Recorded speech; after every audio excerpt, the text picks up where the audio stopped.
Let me turn this down a little bit. Since we do have some copyright-free music that I can play in the background, which is nice. Another rainy day. Going outside is, yeah. So I'll stay inside and talk to you guys. How do you feel about that? Cool. As per usual, if you do know me, well, then you'll be here, and you know how this happens. And if you don't, and this is your first time here, perhaps go to a different video of mine if you're looking for learnings. Not that there won't be learning here, but I'm just gonna wait until people get here and kind of have a a free for all. There we go. How's your day going?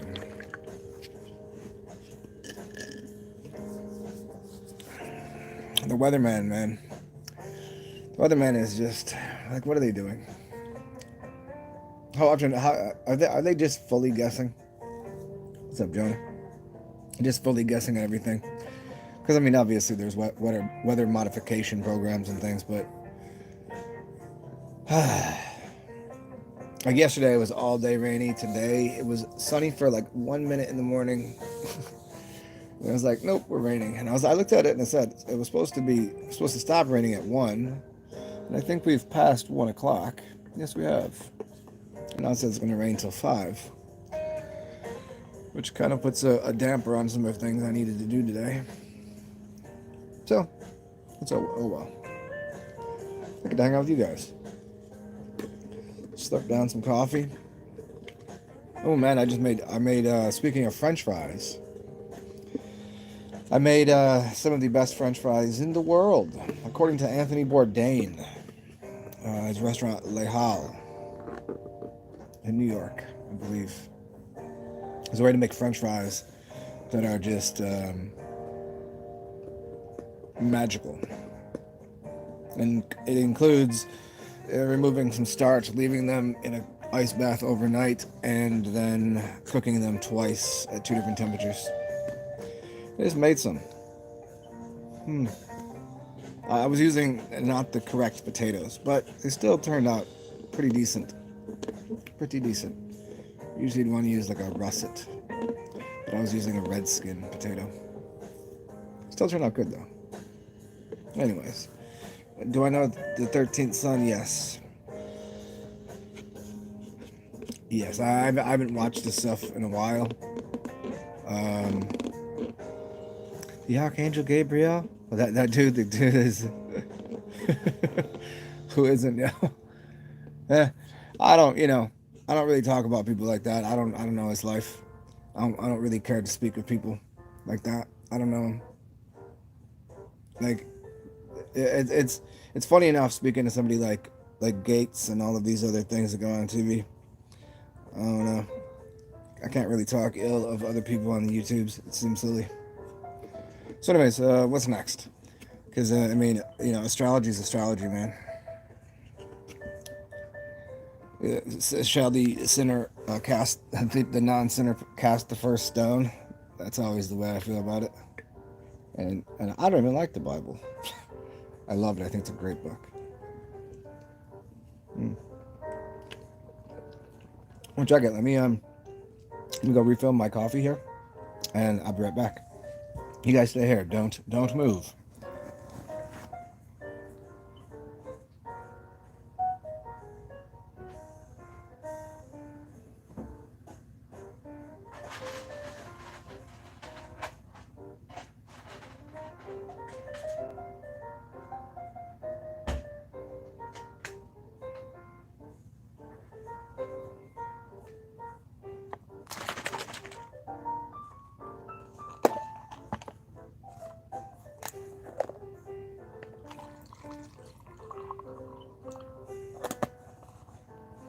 Okay. Back up in here. You guys can hear the music. You can hear the jazz. Yeah, well, Jonah, I really, that's not my, that's not my thing to get into, man. So, what do you want to talk about? Like astrology? We can talk about astrology. Talk about music. Let's talk about French fries. That was where I started. About water content in potatoes. What are the best French fries for you? And are they French fries at all? Are yams sweet potatoes? They're two different species. Very similar though.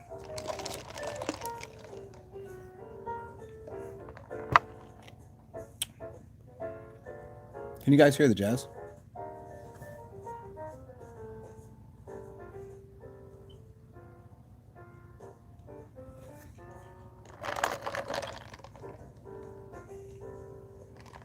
Sweet potatoes and yams. I believe it's yams. There's the kind of starches in them. They're good for your pancreas, so they regulate a lot of blood sugar. So people that have insulin-related problems, they have pancreas problems. So the potatoes are very good. The potatoes are good for two things. Depends on what kinds you get. Regulating blood sugar and also cleansing the blood. So white potatoes, interesting, you never eat a raw potato. You'd always cook it first. Have you ever eaten a raw potato? If you do eat raw potato, it's a very cleansing to the blood. It removes things. But cooked potato is just so much more delicious. There's a lot of things that, like a carrot, I don't like raw carrots. I don't like raw broccoli, raw cauliflower. Doesn't make sense to me. But cook any of those? Yeah. Boil, like overcooked broccoli and overcooked carrots are my favorite. As far as potatoes, I could do them either way, boiled or fried. Like fried potatoes are not like, it's not like an unhealthy food. I mean, if you ate them every day, yeah, the overabundance of usually it's due to people eating French fries that have oil that has become rotten oil. Like this, use the same oil at a restaurant for like 6 or 7 days. What's up, Super Champion? And so it's kind of like rotten, and so then you've already destroyed a lot of the fats in it. So then you're eating those give you a problem. Those will clog up your arteries. But a fresh French fry with good oil cooked at the right temperature, very good for the body, very healthy. But raw potatoes, man, interesting. The only time I can eat like say cabbage raw would be if you finely grate it into like a coleslaw and add raisins. Raisins are a good mix to a coleslaw. Like golden raisins, ginger, yeah.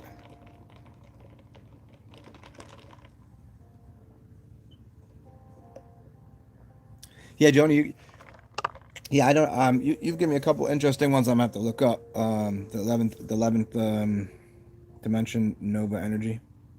I'll check it out. I never heard of it. I mean, there's so many like, there's so many things to know. There's so many different rabbit holes to go down. Like you learn astrology, then all of a sudden someone comes up and like, hey, do you know about this thing? It's kind of like astrology, but it uses a different set of tools. It's like knowing your Myers-Briggs. You got your INTFJs. Well, it's another form of astrology, just from a business standpoint. It's using the same ideas. So it's very interesting. Then you find people like, oh, this is the new path. And like, yeah, and I've had people like put me on to like so many different things. And I'm like, they all go watch, read the Mayan calendar. You pass on raisins? Do you know like slaw? See, I like it a lot. But it's got to go with barbecue though. I mean, would I just get some coleslaw to eat? No. But if it's really finely ground with a little carrot, some raisin, ginger, and like mayonnaise, you gotta have mayonnaise in there. I don't know. Some people don't use mayonnaise. I don't know what that's about.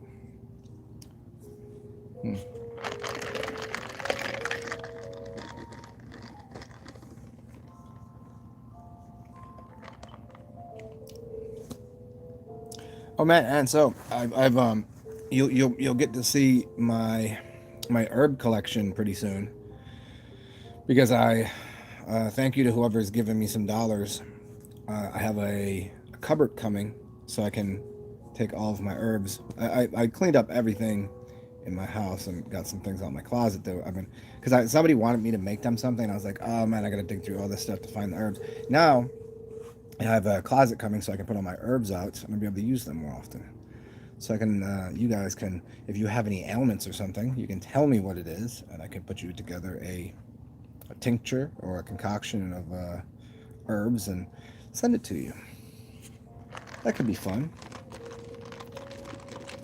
Because I mean, I don't like the idea of, like, you know, starting a whole website and doing it that way, where it's like, that's what I do. Like, if you, you figure it out for yourself. I'd rather just like, okay, what do you need? And then figure it out, what herbs and what. Yeah. Black goo. As far as I know about black goo, is a few people that have discussed it. Subtle Infinity, J Dreamers. I mean, could I point to it? I mean, I understand what, like, dark matter is, and, like, you know, those ideas. I've never seen black goo. I mean, out of body in other realms, I've seen weird things that might be, but programmable matter. I mean, isn't all matter pretty much programmable? Isn't that what the idea of the muons, and the what is it? The rayons? I don't know, rayon. I forget the name of it. It's the video that I want to do for you guys. It's just so much. It's going to be a really long video, and I don't know that I don't know that I want to do it live. I think it'll be one of the only videos that I'll go back to and just do a video, because, like, from just me, you know, post it, because I don't want to get into all the questions as I'm going through it, because it's a pretty long subject, and it's going to encompass, like, 4 other videos that I've made and some new stuff. So we'll get it, and I think I'll throw, you know, the ideas of black goo in there, and what, as far as what programmable matter is. David Hutz.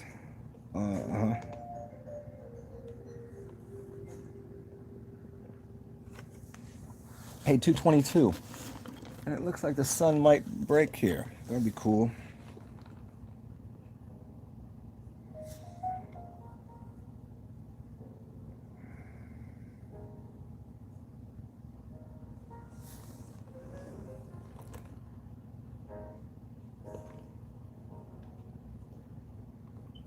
Yeah, I probably won't make this video that long right here. That way I can come back. I can come back to this. So maybe I'll stay on here for, like, you know, like 10 more minutes.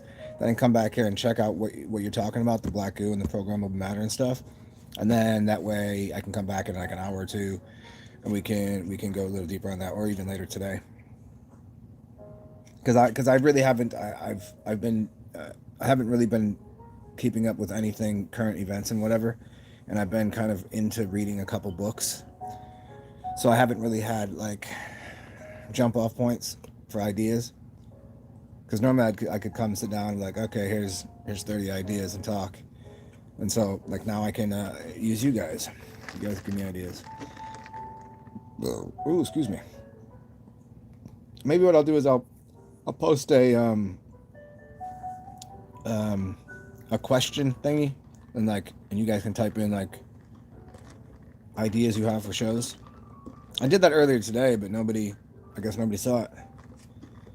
So if you have questions, you know, ideas for shows, I'll get into programmable matter and black goo and the other things I was talking about.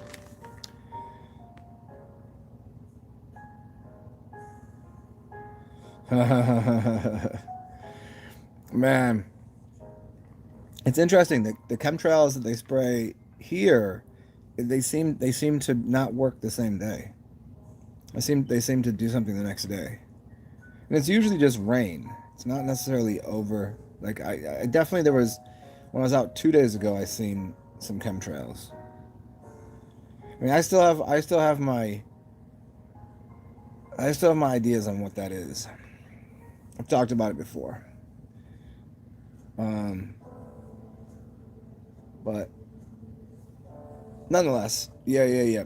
It's usually like the next day. Like, they're cloud. Some of it's like cloud seeding, and if you look into, like, how they make clouds, there's parts of the country where they're actually producing clouds. Like, I think it's if you go to Weather Wars, maybe maybe that's his, I think Weather Wars or Weather Wars 101 or something.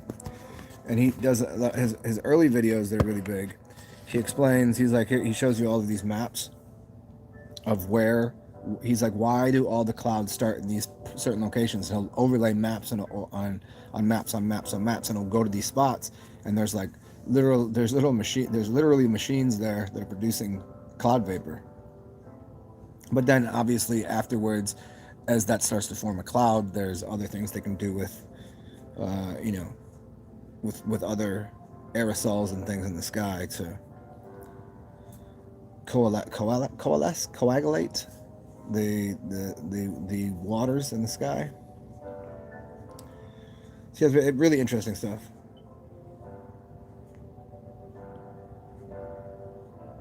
Yeah, Jonah, that's an interesting question. I mean, how could we know these things? there could be more than one sun in this realm. There literally could be in tandem. What's up, David Manning? Like there could be a sun on the other side of us, like way over there on the other side of the. If you think the Earth is flat, right? It could be on the other side. We wouldn't know. What if the cycle was 48 hours, not 24, and we're just seeing a different sun? Yeah, I was thinking about that, Dave. I haven't seen you in a little bit, man. How goes things, man? I guess I haven't done shows in a little bit, and then I definitely haven't done any in the afternoon, which would be it's got to be like 9 o'clock for you. You out at the what's Wednesday? Wednesday 9 o'clock. So you must be getting out to the pub, huh? Go play some music. Is that what's up? Yeah, this. I don't know how much of the learnings we're gonna get into today. Nice. I don't know, Joni. You were here yesterday when I was showing you that mixture that I was making. Yeah, I blended that all together, but I haven't used it. I haven't had a chance to. It's too wet outside. I'm not just gonna go outside just to smoke. You know what I mean? Like just be like all standing in the corner while it's raining. I don't need it like that.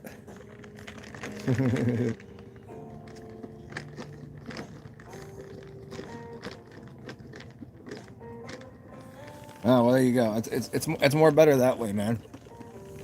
You should what hey Mannion, maybe we should I'm sure somebody already has this, so I'm not like, but online pubs, you know what I mean?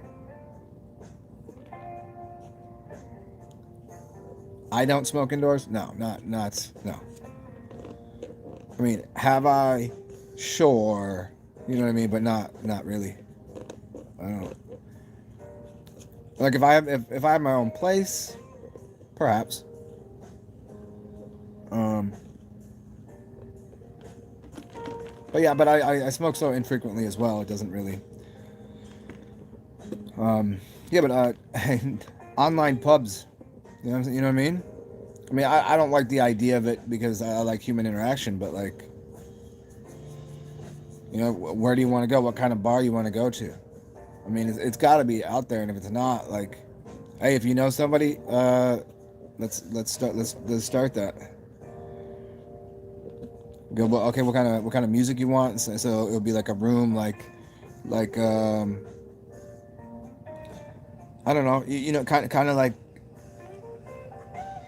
a Zoom where there's like a room and there's knockoff rooms where you can like, oh, you're having fun talking to somebody, and then you can just link up with one person and talk to them, and you can like blank someone out, let somebody else on. So the room is like really big, but you're like, okay, here's 10 people. Who do I want to drive with? Here's the music that's being played. Just like a club, but, you know, obviously virtual, man. And everybody gets to drink what they want, and yeah.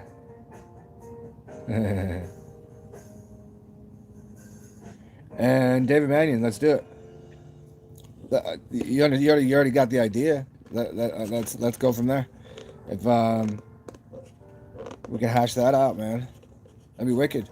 And you could have like certain people would be like the room or club owner. You know what I mean? Like And I mean, it's basically set up the same way. Just put it into the digital format. I mean, it's something to do in the intermin and off days even. And the coolest thing about it too is you can actually do like clubs for like, hey, do you want a local club or do you want an international or whatever? So you can meet people like, how many times do you want to meet somebody from somewhere else? And Jody, you be the bouncer. Get him out of here! Get him out of here! Yeah, I don't think there would be, that would be the thing, is I don't think you would have a need for a bouncer, because it would just be up to the person. You could just block someone. Done.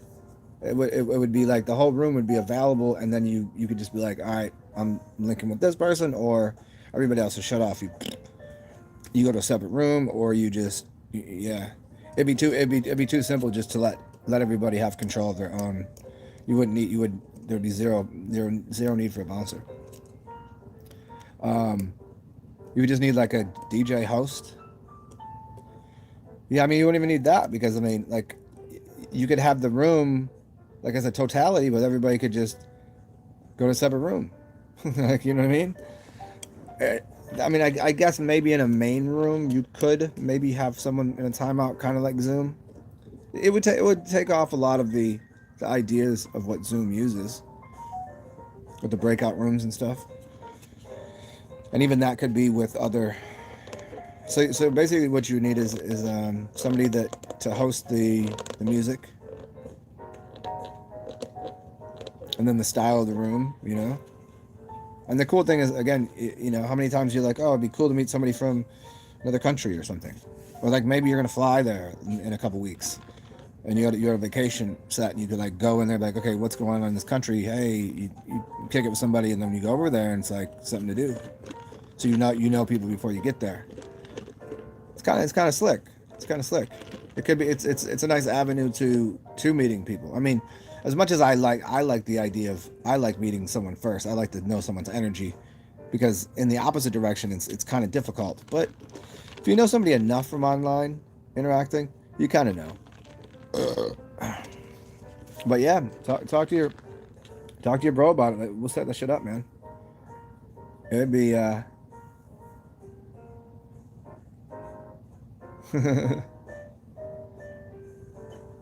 that'd be pretty slick. And I mean, and it would minimal cost for people to, I mean, just to be part of the club, right? I mean, how much a month to be part of the club, right? I mean, how many dollars would it be worth?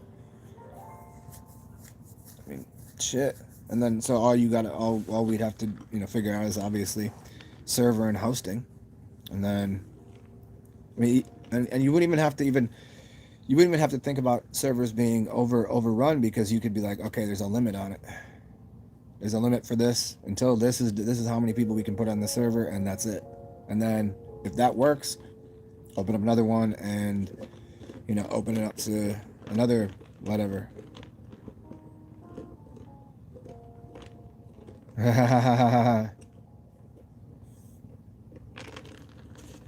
Oh, see, that's sick too, David, because it's the same thing as like watching on YouTube or wherever else where somebody's doing a live show. But if we do it through that, it's a little more, yeah. You can do live shows too. I mean, it could just be somebody, running, DJ shit in the background, just like a radio, like a disc jockey. But I think this is a pretty dope idea. And it's easy enough to like be able to mute music and talk to somebody on a singular level. What you mean, the triumph of materialism?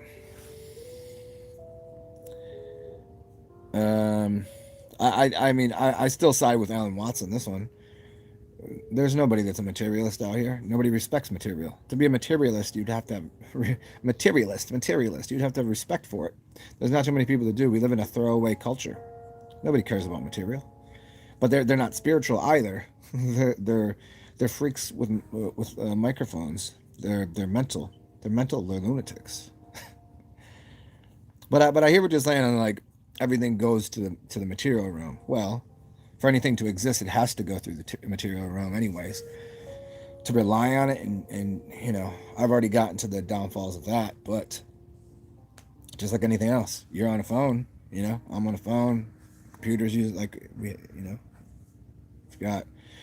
you got clothes on, you got, you know what I'm saying, like, there's all, the material realm is what it is.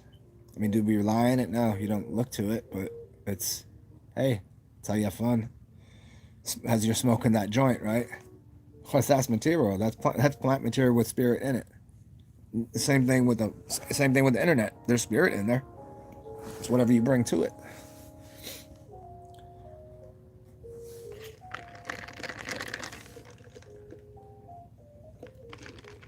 I mean, obviously, people have taken the materialism idea to a very large, like a far extent, and they can't see into the other.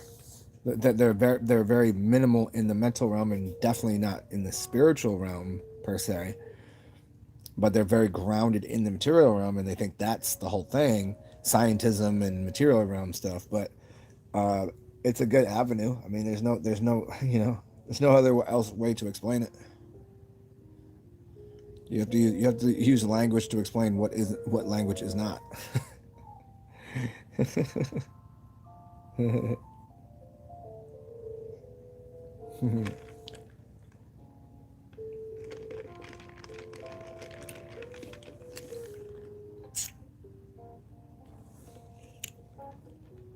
Yeah, but Dave, are you serious? I mean, hit me up on that, about that off of here on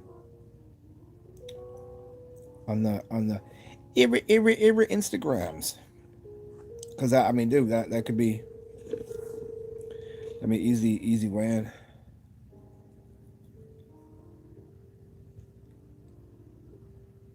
Yeah, Jonah, I hear you on that. Yeah, the tags. Yeah, I thought I liked when companies went tagless, because that was very interesting, because it's made out of polyester, and where that hits, right there, a lot of people have I mean, for a bunch of reasons, but that definitely is one of them. They have clogs in their spine right there.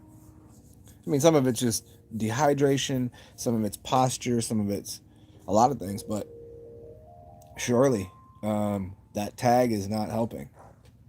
You know, it's like if I take a piece of orgonite, a piece of orgonite around here, and I put it somewhere, they'll charge me there. But if I take something that is scattering the energy, like a polyester tag or whatever it's made out of, not a good look. It's interesting because I have a couple polyester shirts, but I like the energy being static off of me. It's a different feeling. Sometimes it's for a reason. I mean, I don't always want to have 100% hemp, cotton, whatever. Other materials have uses, but obviously that tag is no good.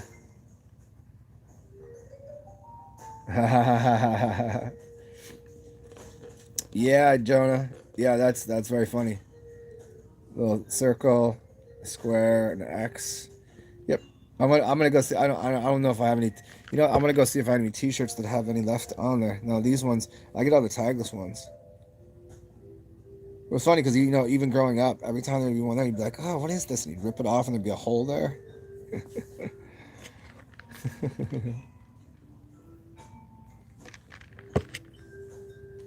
Yeah, that's one of the first things I do whenever I get a pillow or if a shirt or something. It's like I make sure that I rip the tags off. It just because it's such a weird thing to me.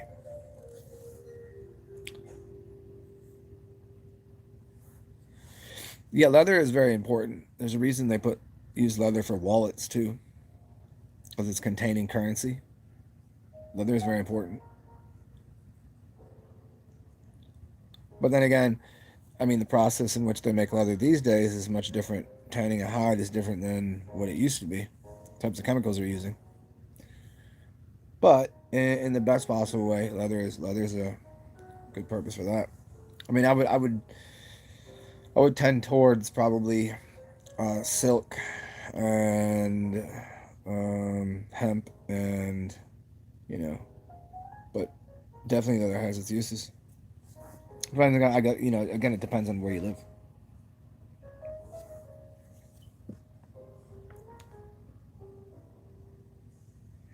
Get out of here. Toys R Us is back in business. That's awesome. Hey, the last I was like, oh, childhood. You know, it's kind of like you know, there's a Netflix out on the last Blockbuster. There's one store. There's one Blockbuster left. Like everybody thought they were done years ago. No, there was just the store is still open. If you own the store, it's still yours. But the you know stock market valuation, it's like bottom out. Like that's done. But the stores are still there. There's one left. Toys R Us. I could never imagine Toys R Us. Like it doesn't. Even now thinking about it, it doesn't make sense. It doesn't exist. I mean, I think the point was because everything started to go online, so kids didn't go to the toy store to buy physical items. They're too busy playing video games. And if they wanted something, they would, yeah, if they wanted something, they would just get online and order it and have it sent to them. There was no physical shopping. Like I like the idea. I still do. You know, I want to go into like the oh, what stores are those? You know, those, you know, whenever you're on a plane, everyone's catalogs, and all of those really cool things in the stores. That you can just try them out and just play with them because to see if it works, to see if that's what you really want. Like that, there's something really that's awesome. But getting rid of that, people just rely on the idea. Oh, there's an image of something to do, and then they get it, and you're like, this is not at all what I wanted. It's like a whole. The devil went digital.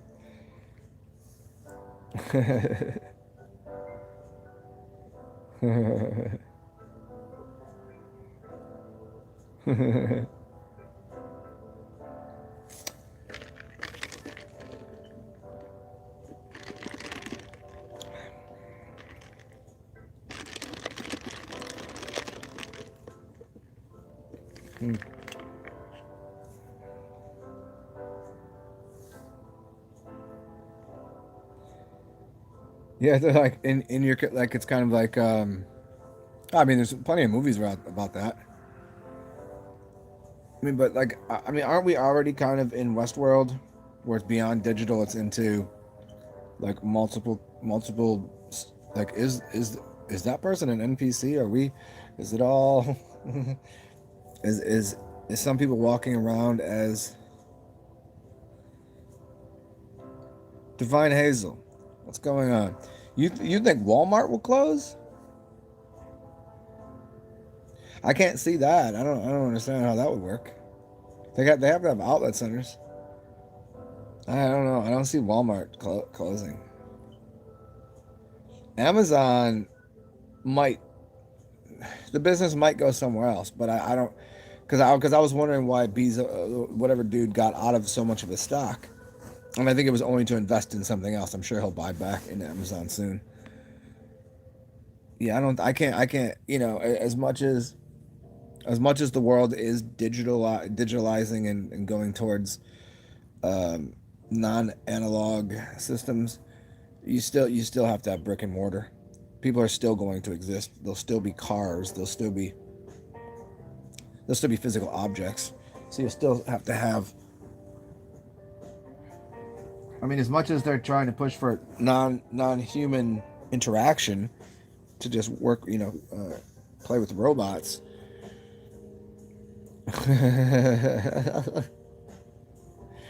Walmart is law is it's law tram.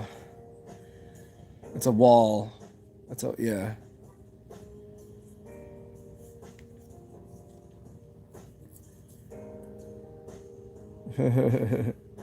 It's so funny the words like I mean yeah if you go there and shop there all the time I mean whenever I've gone there it's just to call the lighting in the store is just so awful and I just it's so bright and it's not a it's also a meth lab. Yeah, I mean the amount of people that go in there whenever you go to you ever go to you ever go to Joni, you ever go to what's it called peopleofwalmart.com and just look at the people that go to the Walmarts and especially in the South, like in the country South, Florida's weird place in Alabama, Tennessee, People be dressing.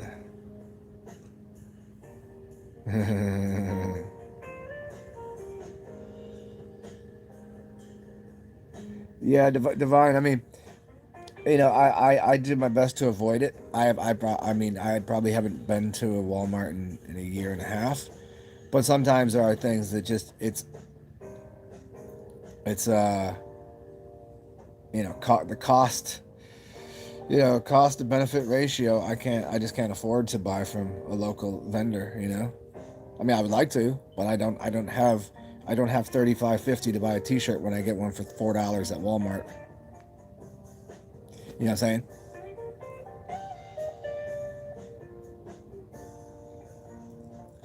Well, a lot of they say that there's no tunnels, but it's ancient Indian burial grounds. Like some of them actually are on ancient Indian burial grounds. Like they say that they used them to cover up like where giant skeletons were and things.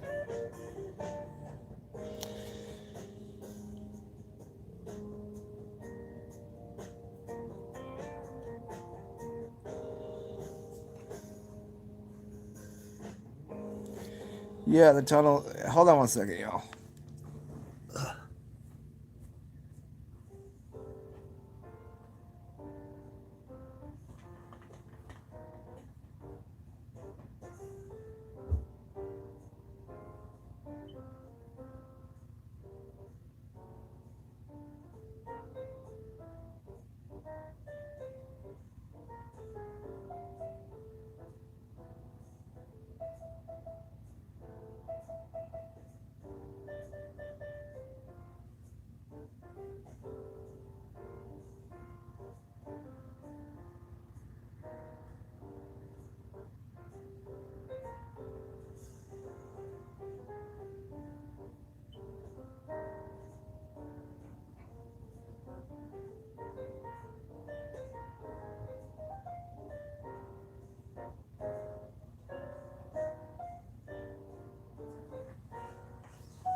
Oh, I'm not crying. Well, start. You know what? I'm talking. I do this, and sometimes one of my hairs will start to curl, and it curled into my nose, and it kind of got like it started tickling my nose, and I went to pull out my hair, and I pulled the nose hair out. Oh, pulling nose hairs out is the worst. Makes you want to sneeze and cry at the same time. It's the weirdest. It's the weirdest.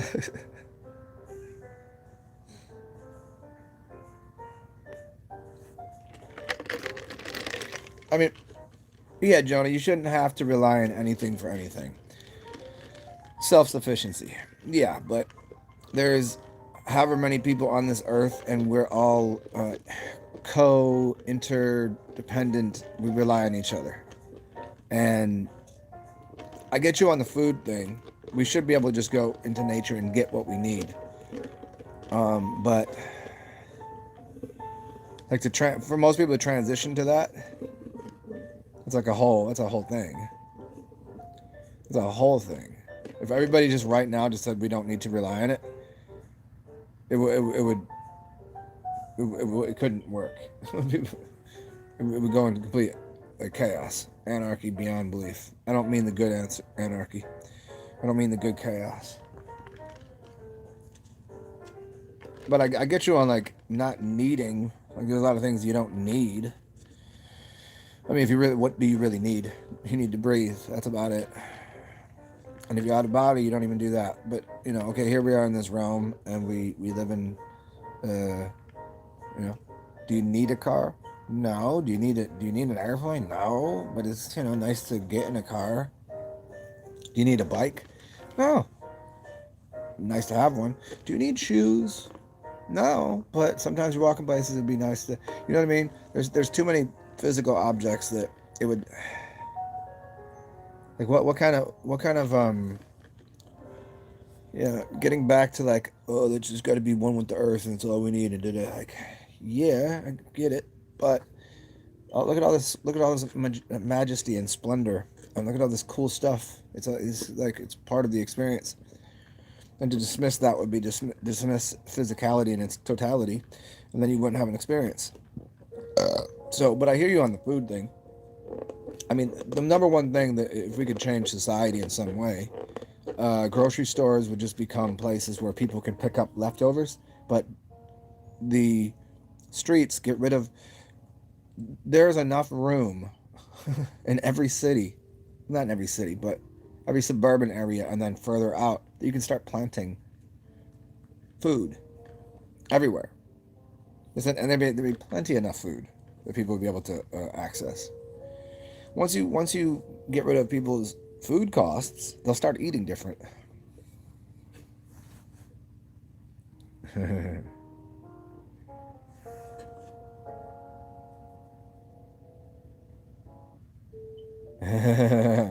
Yeah, divine. That's about the size of it. Yeah, yeah. I tried to do the spiritual.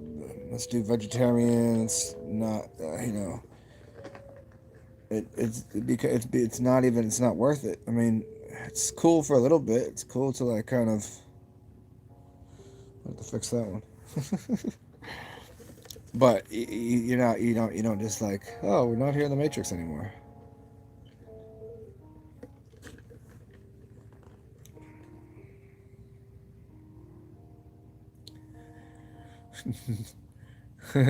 Medulla oblongata. What is that from when Colonel Sanders? That's what he called him, Colonel Sanders. Said it's Adam Sandler, Waterboy. What was it? What was the name of Waterboy? I forget. I don't think your medulla oblongata is working so well.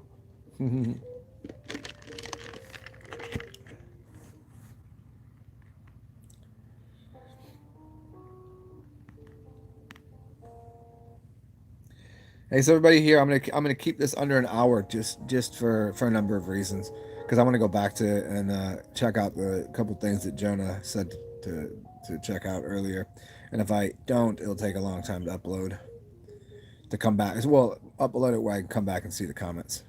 I go upload it immediately where I can watch the video, but I won't see your comments. So I don't want to do it. I don't want to be more than 1 hour. And also, it's about to be sunny out. I think I'm gonna go outside for a little bit. Go get a fresh air.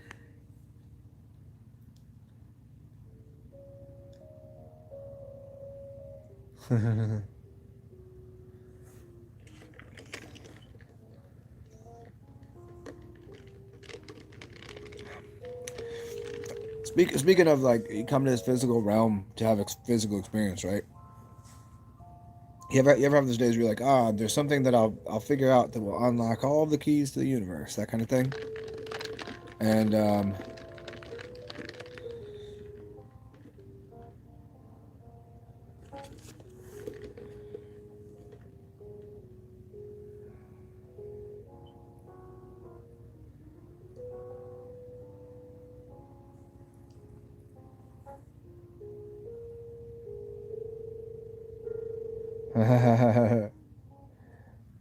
yeah, I mean that makes sense that the brain is a prism, because the brain is it's mostly water, so it uses the water as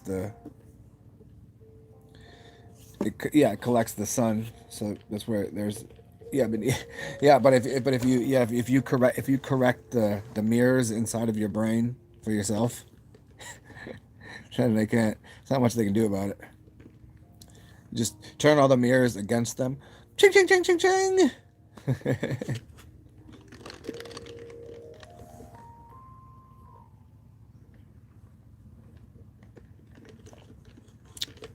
Hey, exactly, Jonah. Human beings have a spiritual experience. No, that can't be true, Exactly. If we were human beings have a spiritual experience, then everybody would be having a spiritual experience. Except that's just not true. There's plenty of people that are very unaware and, as far as I can tell, unconscious of anything that's going on. To me, consciousness is just the ability to consider things that are, how things take, what's going on here, what is this, and have a deeper insight or a higher understanding of just like, to be kind of not just go through the patterns and rhythms and motions that everybody goes through. Actually be somewhat aware of it and go, sometimes you do the same things. You're aware of it. You're like, well, that's good for me right now. But to be aware of those kind of things. So, no, everybody certainly. Yeah, it's the other way around. But we're spiritual to begin with. Everybody is a spirit, right? Whether they forgot it or not, having a human experience. So most glaringly to people is they're human. That's what they think, they're human. I mean, which they are, but what's up, Fire Drake?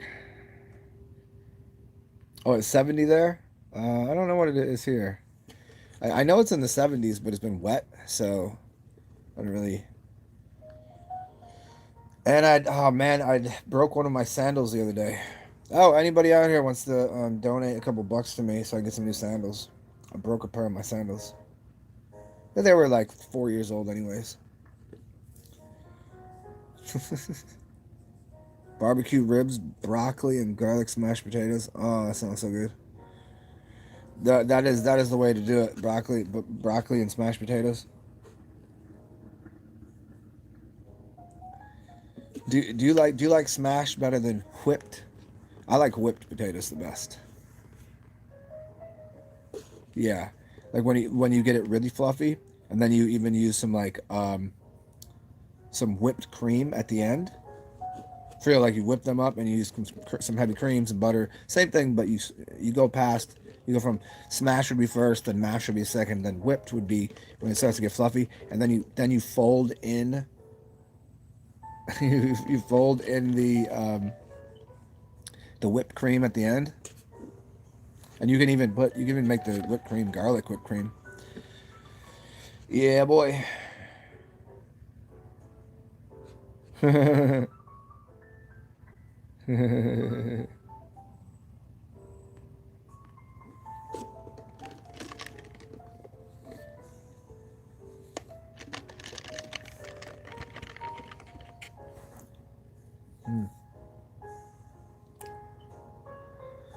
Num num num num num.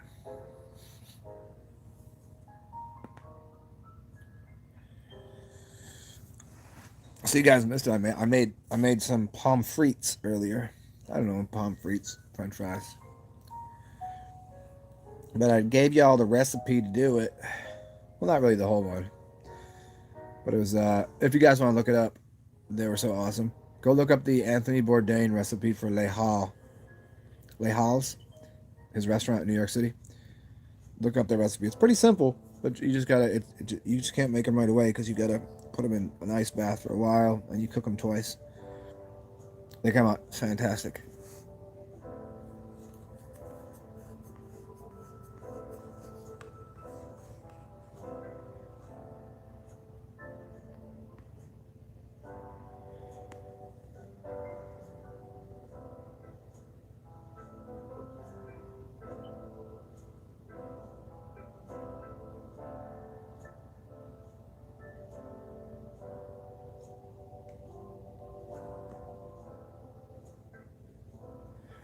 See, Jonah, now they come out soft in the middle and crispy on the outside. So when you after you'll put them in you'll wash the potatoes off after you cut them. So like whenever you get rice, you want some of the starch to come off. So you put them in water, you'll clean them off. Clean them off, clean them off, clean them off. Then put the ice in there and let them sit in the fridge or even overnight. And then in the morning, rinse them off one more time or after half an hour, rinse them off again. Get your pan, or if you have a deep fry. I did it in shallow oil because I don't have that much oil. It's best to use a deep fryer, but it still works. Get the temperature at about 280, so about low medium heat, and then you put the French fries in there for 6 to 8 minutes until they become just past translucent, so they're just cooked. And then take them out and let them sit. You don't have to dampen them off. Just let them sit on a baking sheet. And then take the pan off of the heater. Let them sit for about 5 minutes, 10 minutes. 10 minutes is good. Then now put the oil back on the heater and turn it up to about 380. So about medium high, depending on what kind of you'll somewhere between low medium for 280 and somewhere between medium high for 380. And then throw them back in there for 2 minutes, and you'll know when they're done. And the outside will be super deluxe crispy, and the inside will be like mashed potatoes. So then when you finish that, put them onto pull them out there, put them onto I mean, if you're fancy, put it onto a kitchen towel, but I've used paper towels, and then just put salt on it, pull the paper towel out from underneath it, and sprinkle a little more salt on there. And you don't even really need anything. I mean, I would use mayonnaise or make a garlic aioli, maybe like a lemon garlic aioli. But if you're just into it, ketchup or just like the way they are, they'll be magic. And use russets. Russets are the best for it. I used red skin potatoes, but russets work best.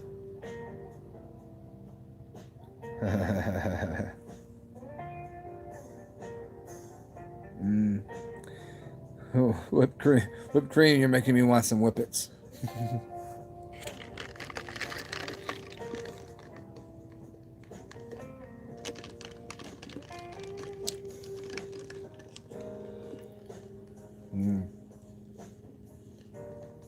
I've made yogurt a few times. I've made homemade whipped cream a few times. I made butter. I made homemade butter a few times.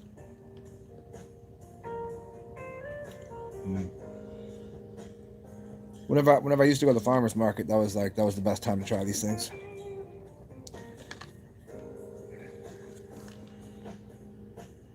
What's up, barefoot? What you doing? What is going on? Just having a little jazz brunch, lunch.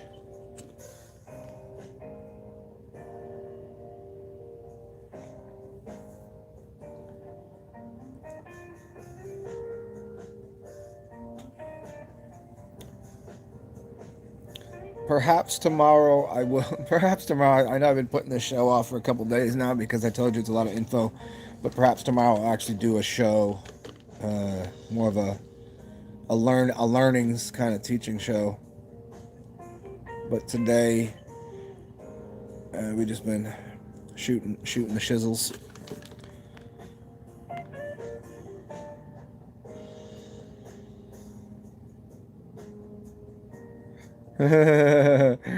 And Jonah, you used to think it was a bad thing. Now it's one of your life goals. I hear you, man. I live near the bayou, not by a river, but I live near like a place that I never would have wanted to live. Near the water, near a park, but now living here, I'm like, oh man, this is all right.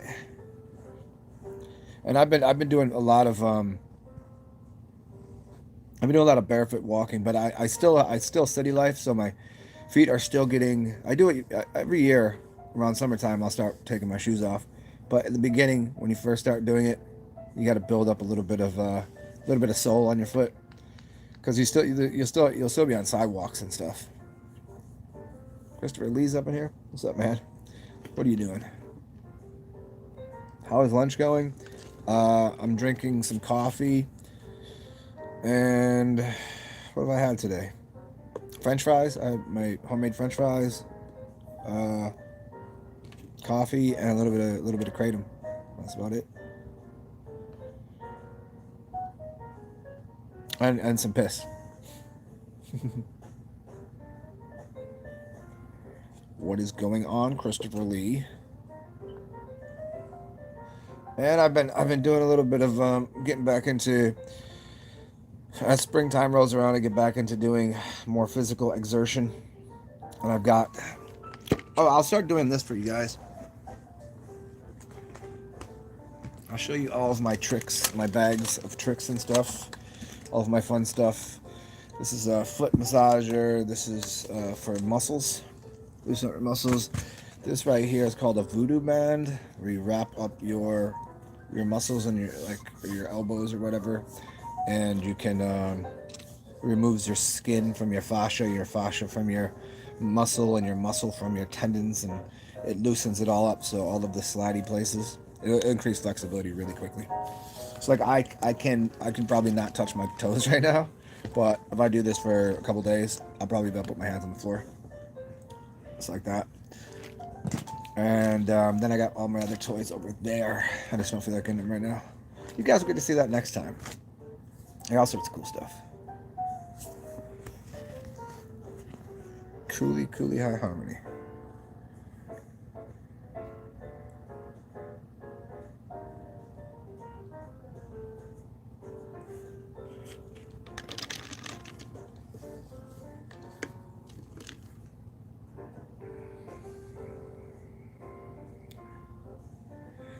Oh yeah, especially when they, together, the Orin plus those bands.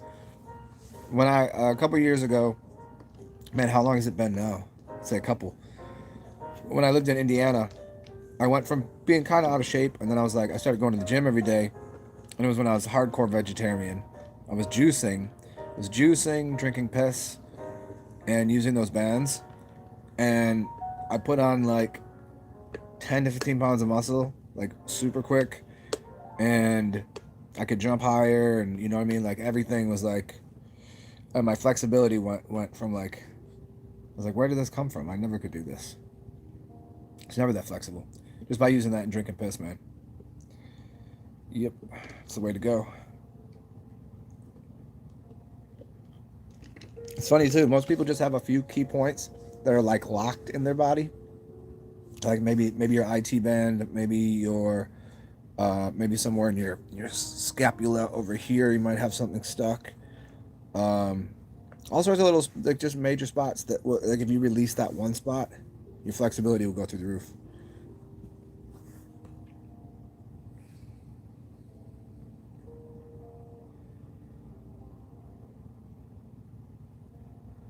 Oh, that's right. Barefoot, I forgot about that. How are you doing? I totally forgot about that you told us that. Oh, man. Cars better figure out who they're messing with, yo.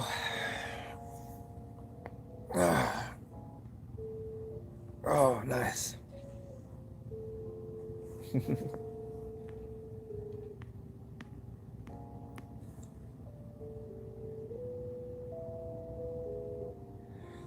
Let's see. It's like 3 o'clock. I guess there's enough people on here. I'll stick around a little longer. I don't really have to go do anything. I'm just trying to figure out if I should drink more coffee. I can't really drink coffee after 5. Then I'll be up all night. Coffee, no coffee. Maybe I'll just make another. Maybe make a kratom drink. That'll cool me down. I could have a beer, I suppose. The only thing that I get a beer, I only have one beer left, and I want to go to the store now. I feel like having to go outside. Told you I'm the laziest drunk. Like I haven't drank in days because I just don't feel like going outside to get beer. See.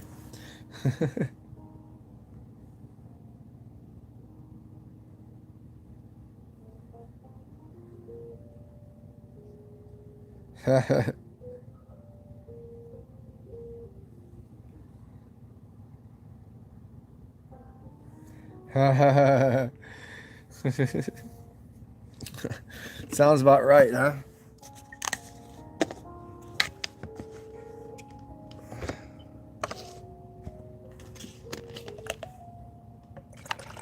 I think that's what I'll do. I'm going to go make some. You guys want to make a kratom drink with me? Let's go do that.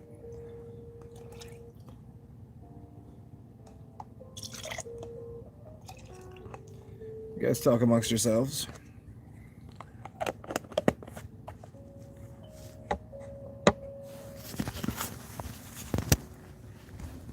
And then when we get back, you guys can pick the next audio that I listen to, what type of music. If you just want to stick with the jazz, we can do that.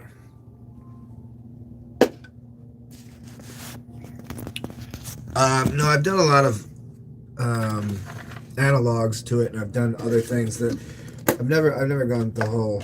No, I've done plenty of things that from people that I've asked that have done that said it's a different experience, but you know, in the realm of psychedelics, everything has its I don't know, like its energetics to it, I guess. It's something I've been presented with a couple times, and I just didn't. It was like I just didn't feel like doing it with those people. You know what I'm saying? It's like sometimes people are like, hey, do you want to go do some mushrooms or something? I'm like, not really with you. who was it? Who was it that told the joke? Yeah, just give me my portion. I'll go do it by myself. It was somebody that was like, he was like 40 something. He was like doing a college show. It was a red haired dude. What the hell is his name? Not like Louis C.K. or something.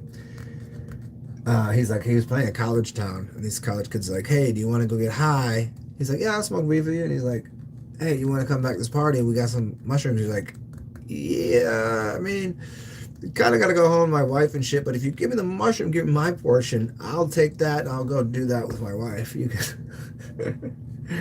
I'm forgetting his name.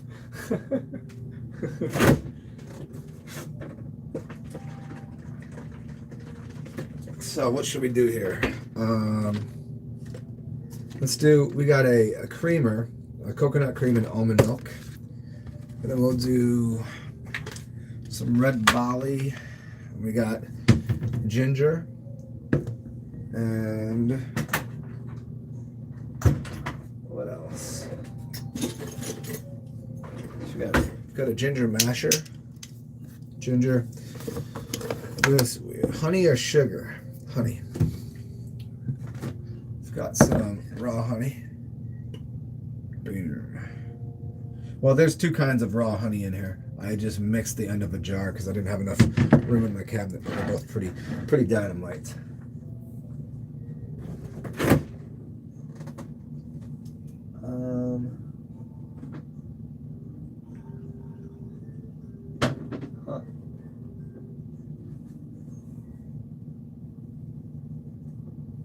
Or should I do apple juice? Should I do apple juice and ginger? Because I've done cream all day.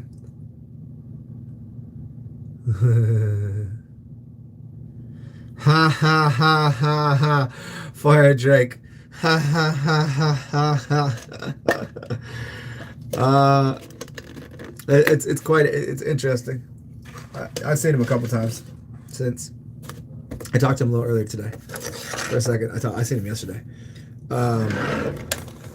Yeah, I think so. But then again, I already told you why I thought that. I don't know if I told you, but it's more how deep a childhood traumas run, man.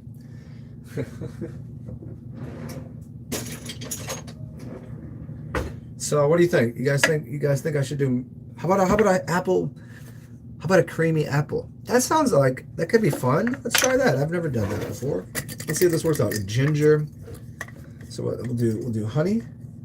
Okay, honey. Okay, there we go. Good dollop of honey in there. If you can say honey's a dollop. And then apple juice. This is going to be interesting.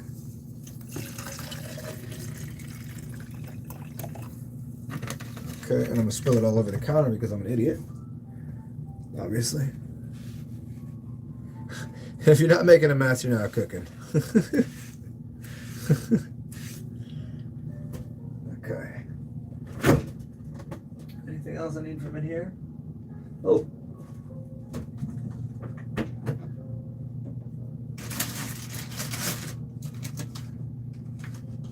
So I got cardamom. So I'm going to put a little cardamom in here.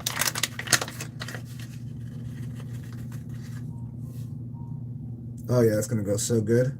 Cardamom and apple.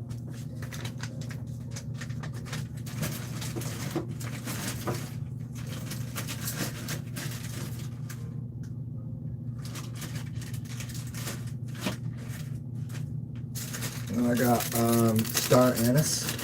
Star anise. You guys know about star anise seed? Well, it's not anise. Well, it's anise seed and star anise. Anise. Put one in there.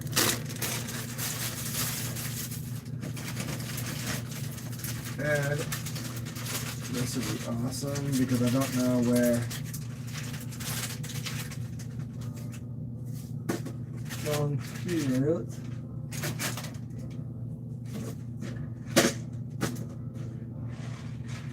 A little allspice.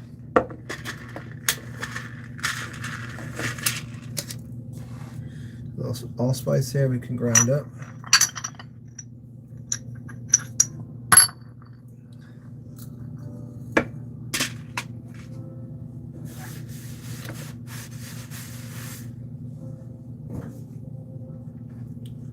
And I got a piece of nutmeg.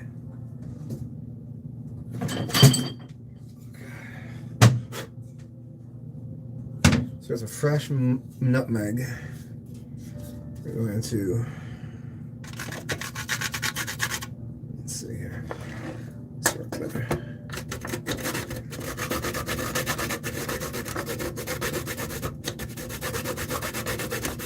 Oh yeah, the smell of fresh nutmeg, grounded. Okay. Oh yeah, it's gonna be so dope.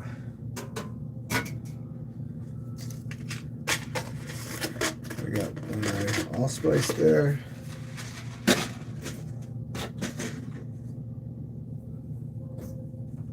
And a little bit of Chinese 5's spice. It already has cinnamon, cloves. Just a touch of that. Let's put that right there. Safekeeping.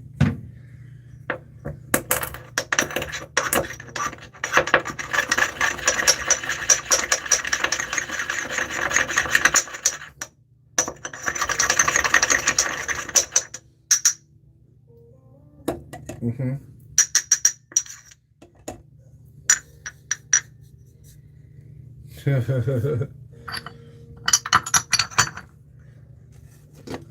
Okay, oh, we got the apples in there. We got this to go. Oh, we got and the milk, because I think it'll just make this kind of fun. And also the milk fat will help the kratom take longer to get into my body. So there we go. We got that apple juice. Just a touch more of that.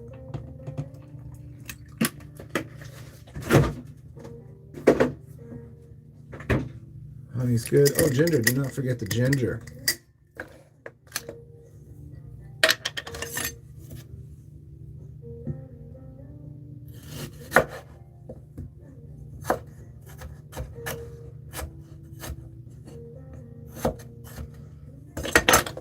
Okay.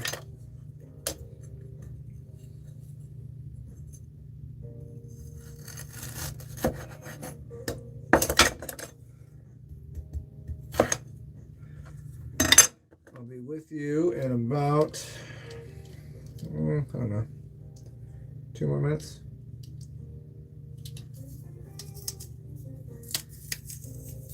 Oh, fresh ginger juice. Ginger juice? Ginger juice? Ginger juice? Is that like is that a semen from a red-haired dude? Or is that ginger juice like piss from somebody that's redheaded?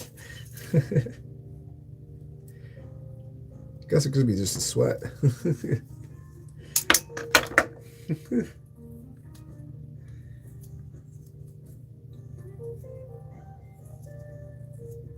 Okay.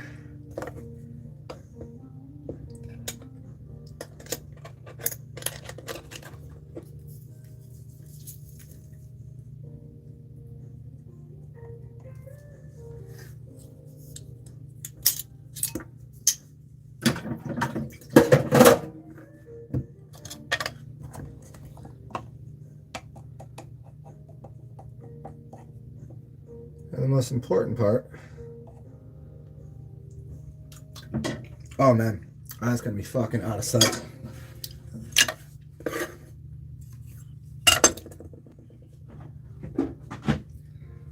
Yeah, I don't even know.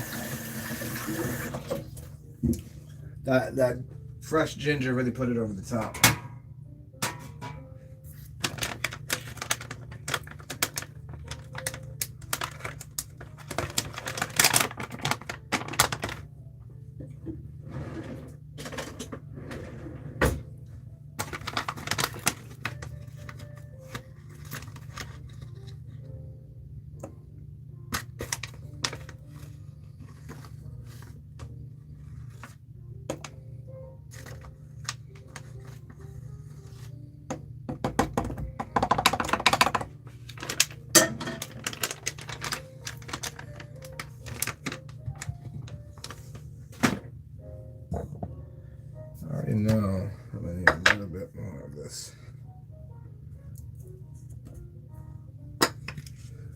good. Let us see what happens there.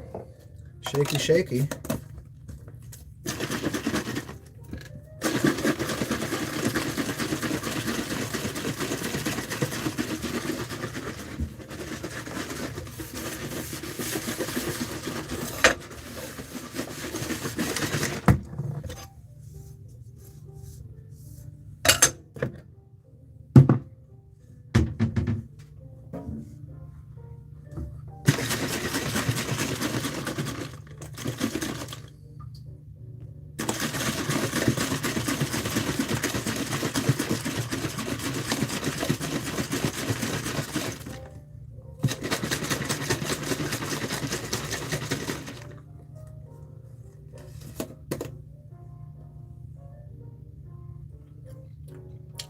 Oh, that's magical. A little more apple juice, a little more cream.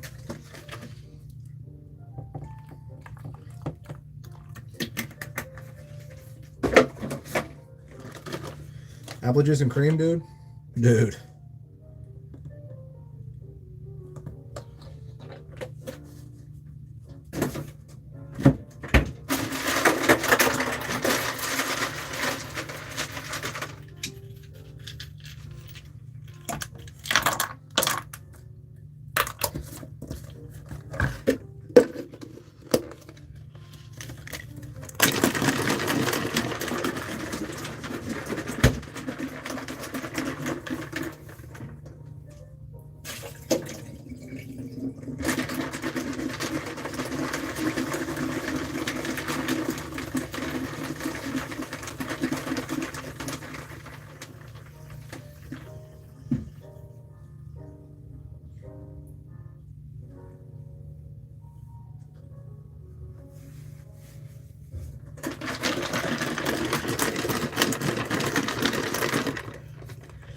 Alright, I'm almost ready to go back and hang out with you guys.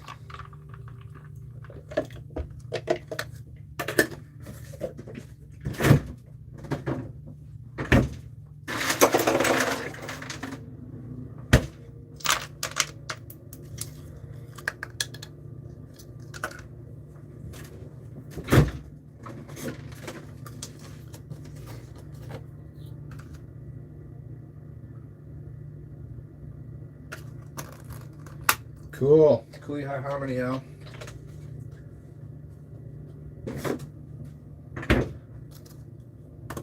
And it has been accomplished. They said it could not be done. I don't know who said it couldn't be done. But it was done. We've done it. I'm going to put this away.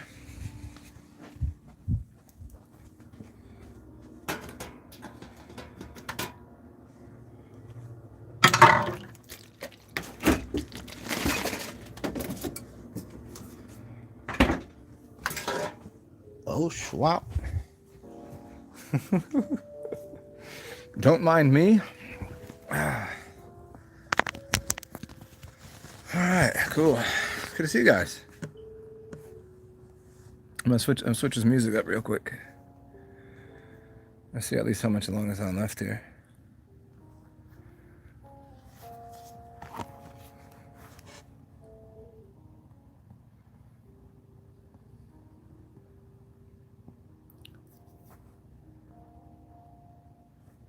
Oh, right on time. Because it was just getting to the end of it.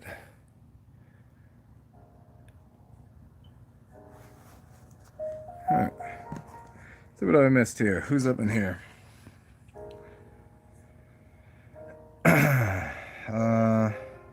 What's up, Gary Baxter?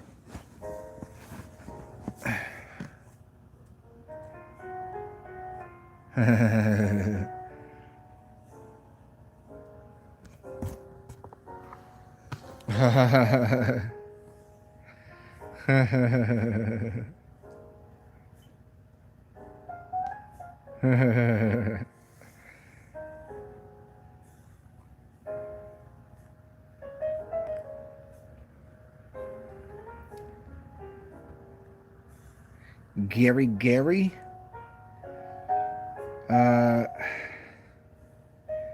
Can I send some of my aged urine to Germany? For a cost, sure. what what a random first question to ask, but sure. For what purposes? For your use? How much would you like? And how much are you willing to pay for it? Gary, stay stoned, man.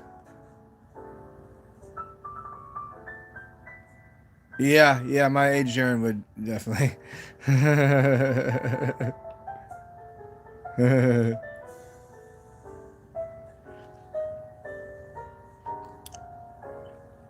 Yeah, aged urine on burns. The other thing you can use on burns is if you don't have any aged urine around, is egg yolk. Take the yolks out of the eggs, put that right on the burn, or just eat them. I'm not sure about putting the eggs on the burns because of the collagen, and but I know that's actually like over in Germany. That's what they do. That's what they were doing with burn patients. They would just feed them a diet of soft-boiled eggs, like 2 dozen soft-boiled eggs all day.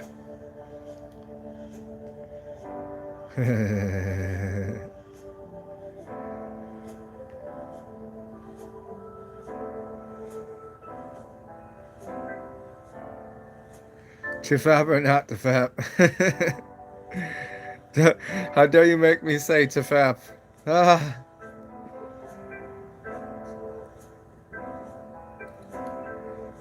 Gary, what about my whiz is based? So here's the mixture. If you guys didn't see it, you can go watch it again. It was milk and apple juice were the main constituents, and then the ad hocs to it was a little bit of 5 spice, Chinese 5 spice, fresh ginger, fresh star anise, cardamom freshly. Well, no, the cardamom was not freshly ground, but cardamom, and then nutmeg freshly ground, and then honey. Shit's pretty dynamite. I could probably even break this down even a little more because it's still a little sweet for me. I might add a little too much honey, but I could even probably put a little bit of cayenne pepper in there. That's pretty dope. What's up, Darren G? What are you doing?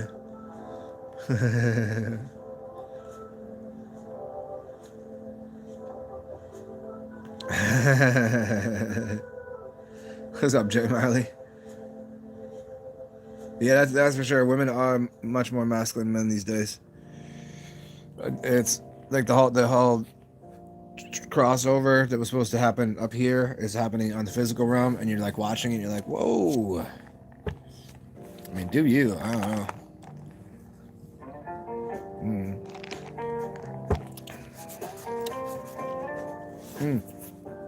That shit is super sick. It's like it tastes like an apple pie with a slight with vanilla ice cream, because the milk is vanilla milk, so it's like this tastes like an apple pie. I'm about to put that down before the kratom all hits me at once, and I'm just like, ah.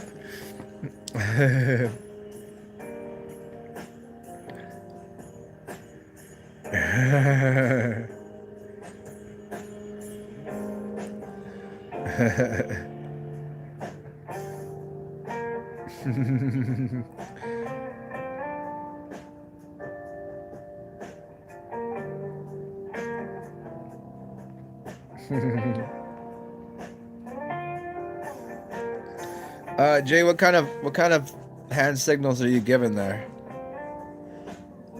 Is that some language that we should all know?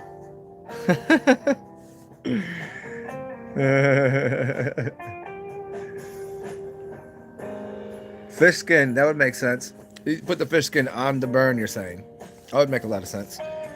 Because there's a lot of oils in there that's going to keep the skin moist.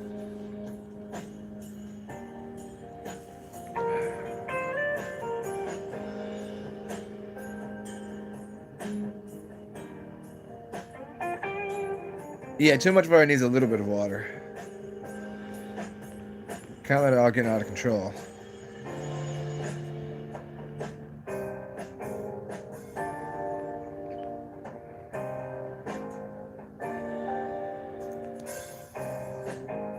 The milk that I'm using, no, it's because it's nut milk. It's I don't know if it's cashew or something else. And if I can get raw milk, that's how I would get it. But if I do have milk that's not raw, I'll add yogurt to it because that's gonna have the probiotics to break the milk down anyways. So if I like milk, but I don't drink it that often. Unpasteurized raw milk is the way to go. But if I don't have that available, just put a tablespoon of yogurt in there, and you're not as good as it would have been, but it'll still be good enough. You're not gonna get the same enzymes and same minerals and things. You burnt a lot off just by pasteurizing it, but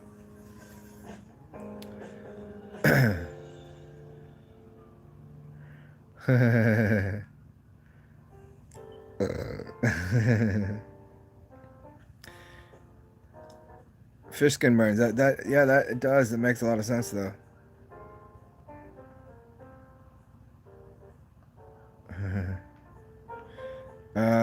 Take care, Darren. Cheers, man.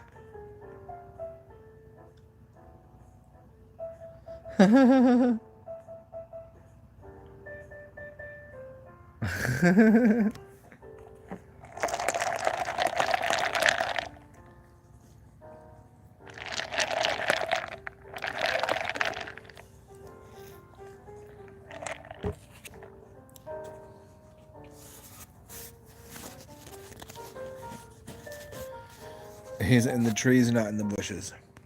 I think I'm caught up here. Cool. Well, as per usual, I was going to make this a quick show, but I guess this will be another long one here.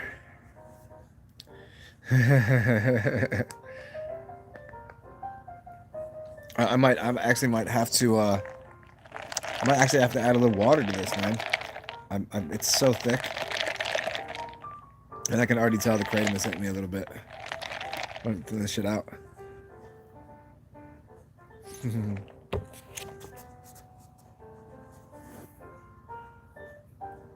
know, fuck it. I'm just gonna have a beer. That'll fix everything. That will keep me from drinking that because that's so delicious. It literally is like drinking an apple pie a la mode.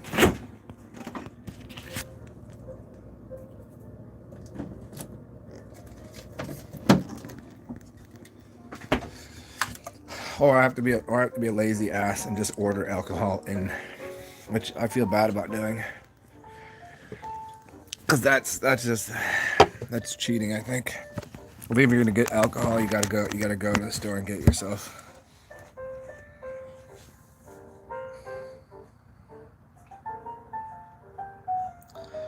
Have I ever juiced the weeds? A friend of mine has told me about it. Like, whatever the guy's name is, he would take the mal part of the weed and juice the leaves, and it's supposedly really healthy. I never have. Have I put? I mean, I put oil, made oil and put that into drinks, but I never juiced the. It's supposed to be not have so much of a psychotropic. I mean, now they got all the different levels, right? You got THC, then you got the like Delta 9 and 8, and then you got the CBD, and there's like so many different offshoots. I mean, great, but not so great because it's become too. I've done videos on this before. If you want my whole take on it, I'm not gonna do it again right now. But it's like I think it's called Marijuana and the Occult and something. If you go to my popular videos, it should be in the top like 50. You'll see it.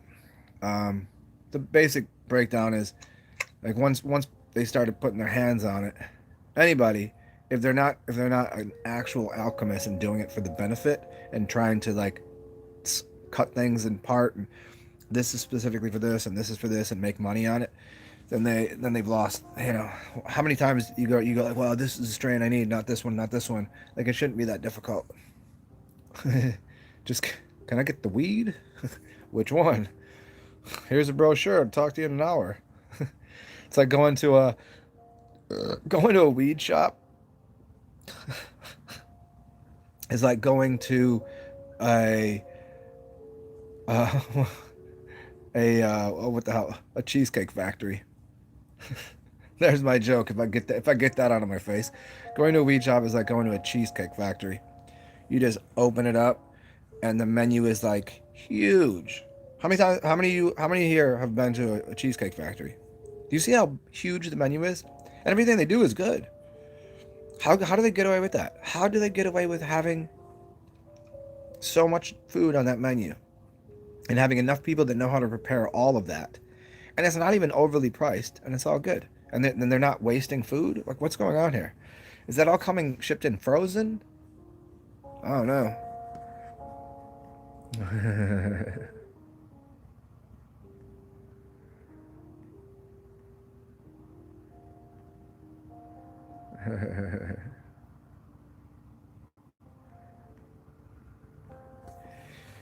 Yeah, I'm the genetically modifying is it's a slippery slope, man. I think they're already on it. I'm okay with hybridization. I'm okay with that. There's a million reasons for that.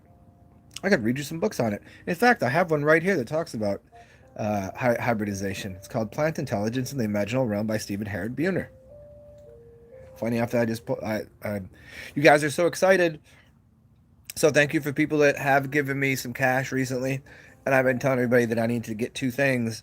And I was putting off getting them because, well, I needed to eat and pay my rent before I could get these things. But I needed a bookshelf and I needed a new stand for my phone, both of which I ordered.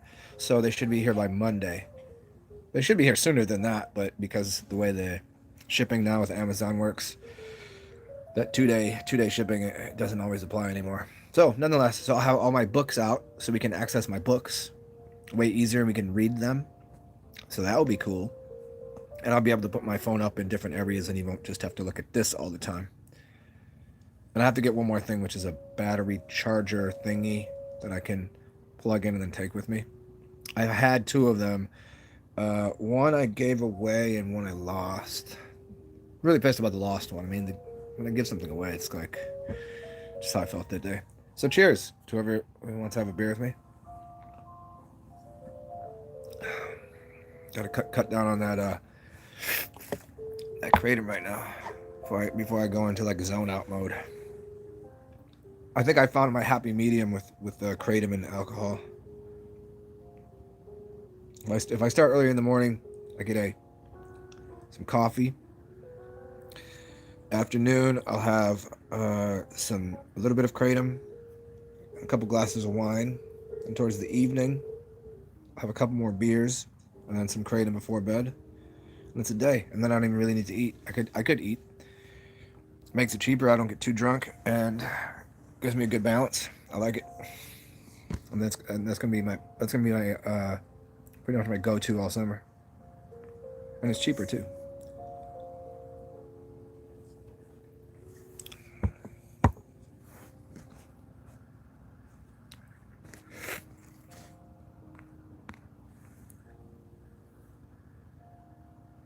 So the idea with genetically modified versus hybrid is talk to like shamans and the medicine men and the people that dealt with plants, and basically they would ask the plant that if the plant would want to, like think of it in the to hybridize with another plant. Think about in the animal kingdom. Two animals have relations and it naturally occurs, then that's exactly what is supposed to happen. It could be like an offset of the species. It could be a different, like, are those supposed to work together? Well, if it happens and something pops out, well, that's naturally occurring, right? That's not genetically modifying. While the genes are modified, it's only because of the hybridization. If you were to go in and cut and burn and poison and then modify the genes, that's doing something that I think is a little outside of bounds of what we should be dealing with. So like alchemy and hybridization, it's perfectly fine, you know?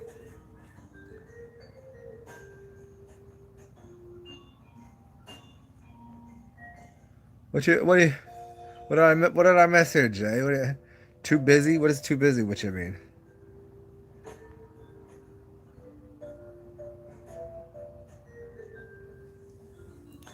I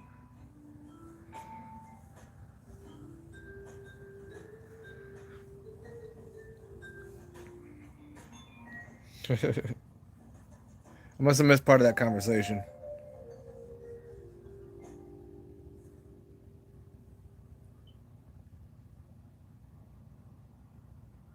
Hmm.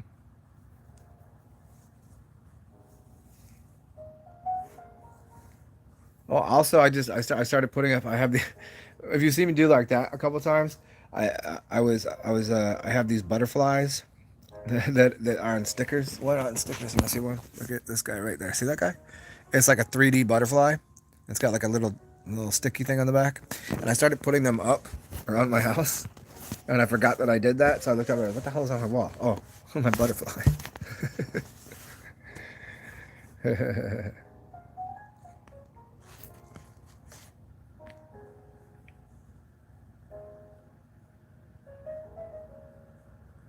Mm. Oh man, I totally forgot what that feels like. Because I haven't put my piggies out, so I haven't done this in a while. You get that little spot right there where the spiral happens. Yeah, that's a good spot right there. Ooh. Oh, I'll show you what I got though.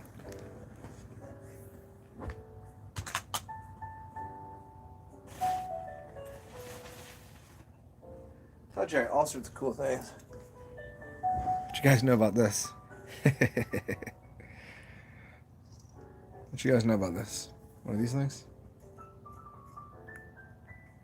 You ever do? Oh, I don't know if I can do it because my hair is tied up, but oh fuck. Oh, you ever go to a party and doing some Molly or something, MDMA? Put one of these on your head. I mean, it's good enough just like this. Make me drew a little bit. Don't want to mess my hair up too bad. These are awesome. Also, you could probably do some cool things. Put this on your head because it's copper. You could probably put a crystal up here. You could probably fill this thing with crystals, and then put a magnet down here. And for real, turn it into a piece of organite. You just wear it on your head. You wear it like a hat. Instead of wearing, everybody's talking about tinfoil hats. No, just wear one of these. Let's see. Let's see if I can wear this as a hat. There you go. Just wear that like Nanu Nanu. I'll rock this out tomorrow. You guys dare me to?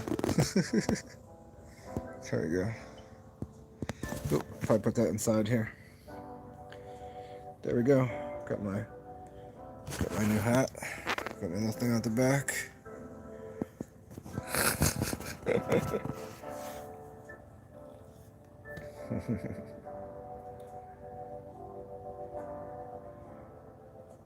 Yeah, I know. Yeah, Monday was Jay's birthday. I talked to. I think I talked. Didn't I talk to you on your birthday, Jay? While you were out? Didn't I talk to you for a second? Tractors.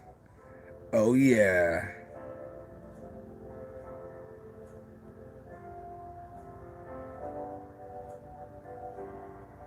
We Jay, you're almost weird cubed. Yeah, you wear a pyramid frame. Um, you know what I could do? I could just rock this out.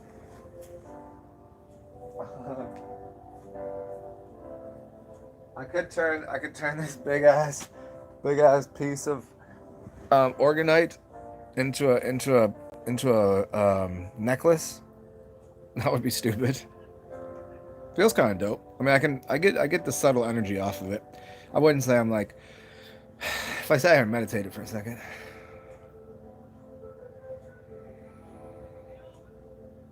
Yeah, you'd beam some shit out at people with this. Yeah, I'd have to drill out a hole here. Just rock that out like that. I mean, isn't that what the ones the Jewish that wear the cube right here? They wear a black cube right here when they walk around Mecca. I'm gonna rock a pyramid right here. Be so ridiculous. This is cool. I would do that. Ooh. Here's the only reason I can't do that, because then I would be that weird dude that does that. You know what I'm saying? Like I'm already this, so I can't just add to it. Then I would lose some credibility with normal people. Not that I have any credibility whatsoever with anyone, but you know what I mean? Like just the ability to kind of look somewhat normal. I can't do that. I'm not gonna. I mean, would I walk around with a boot on my head like that dude? Like sure, because that's super funny. But if I did that, it would be for a purpose.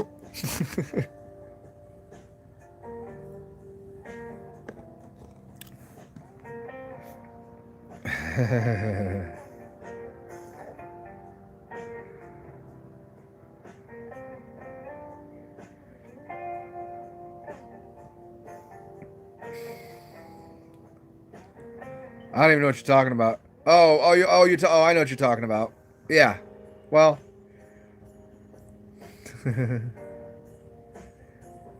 Is this? Yeah, this is. I have a bunch of them. I have some smaller ones. I have an obsidian one. I have like 5 little small ones. I have 2 about this size. And in fact, I'm going to be making some organites. So anybody here that wants some organite, I'm going to be over in the next couple week or so. I have to go get I have to figure out what shape people want. But I'm going to make some because I have the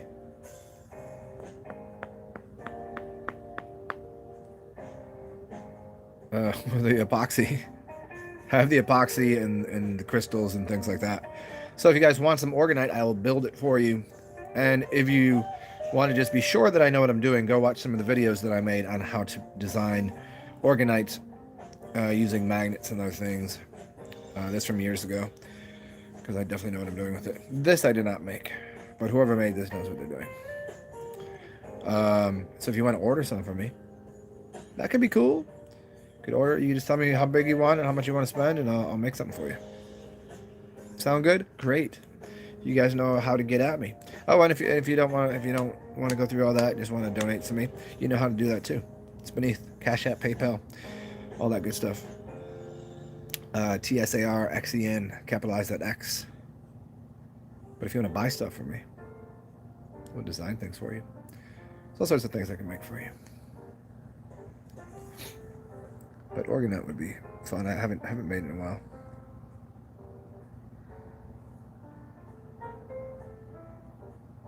while. Butterfly wind chime. You see my butterflies, Arcade? Funny enough, I saw a butterfly the other night at like 12 o'clock. You usually see moths out. You don't see butterflies. I see butterflies during the day. I've never seen them at night before. I see a butterfly. It's pretty crazy.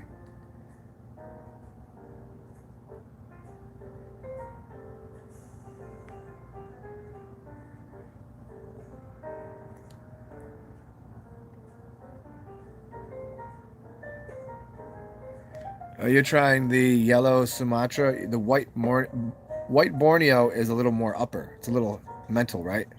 A little heady. Yellow Sumatra. Yeah, I don't know about the yellow like that.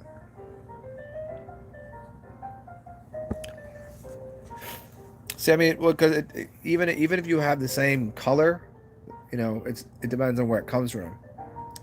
I mean, mainly it's the color that will give you a little influence of what it is. But like the red tends to be more of for pain, body pain.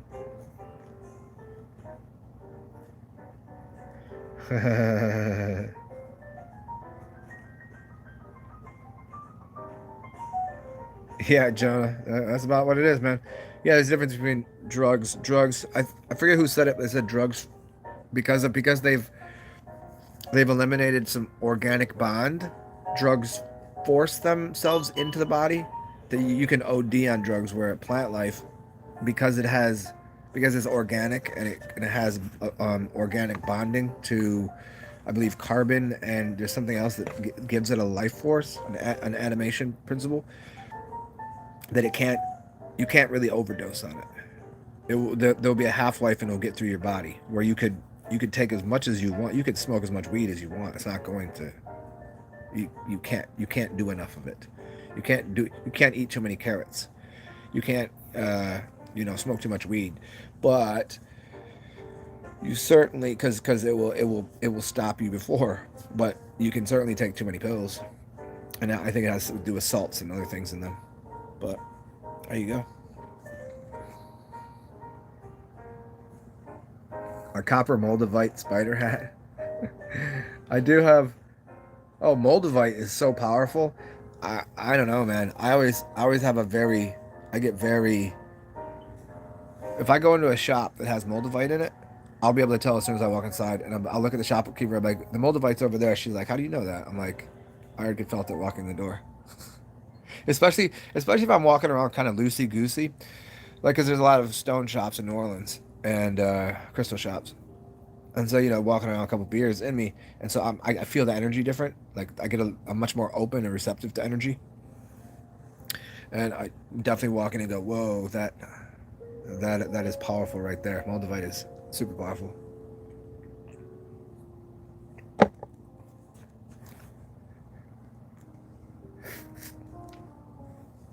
But I hear you on the copper. I could use a copper and... Huh.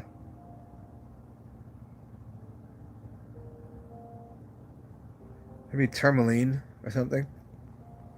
A spider hat.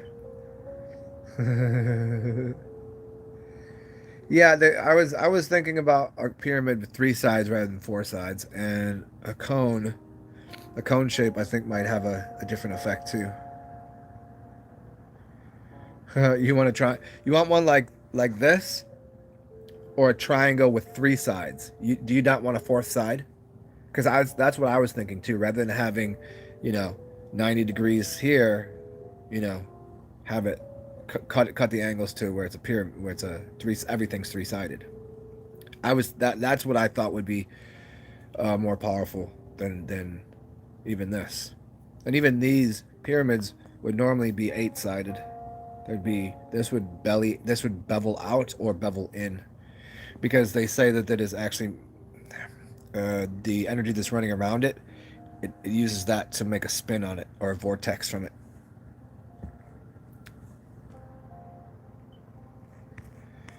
Well, okay. How big? Yeah. Let me know how big, because I'll show you what I have to work with.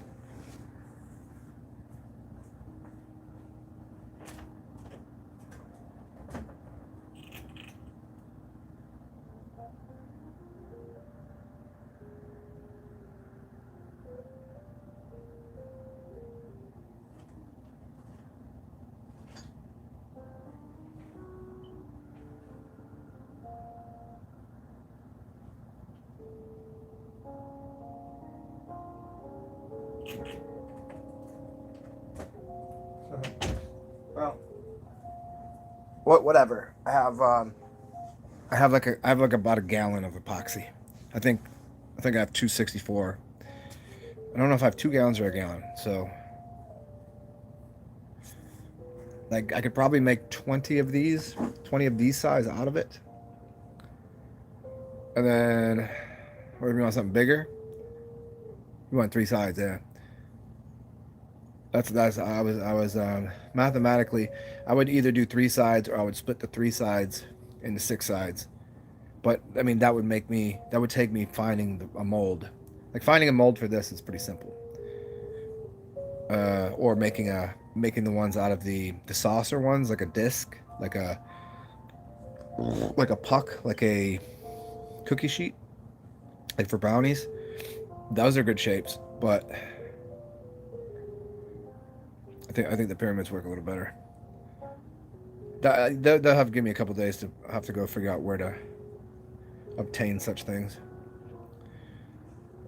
I'm sure I can find something on the Amazons or something. Anyways, so yeah, so holler at me. Tell me how big you want it. Or I make, a bunch of small ones, whatever. Cool. Groovy, guys. Awesome.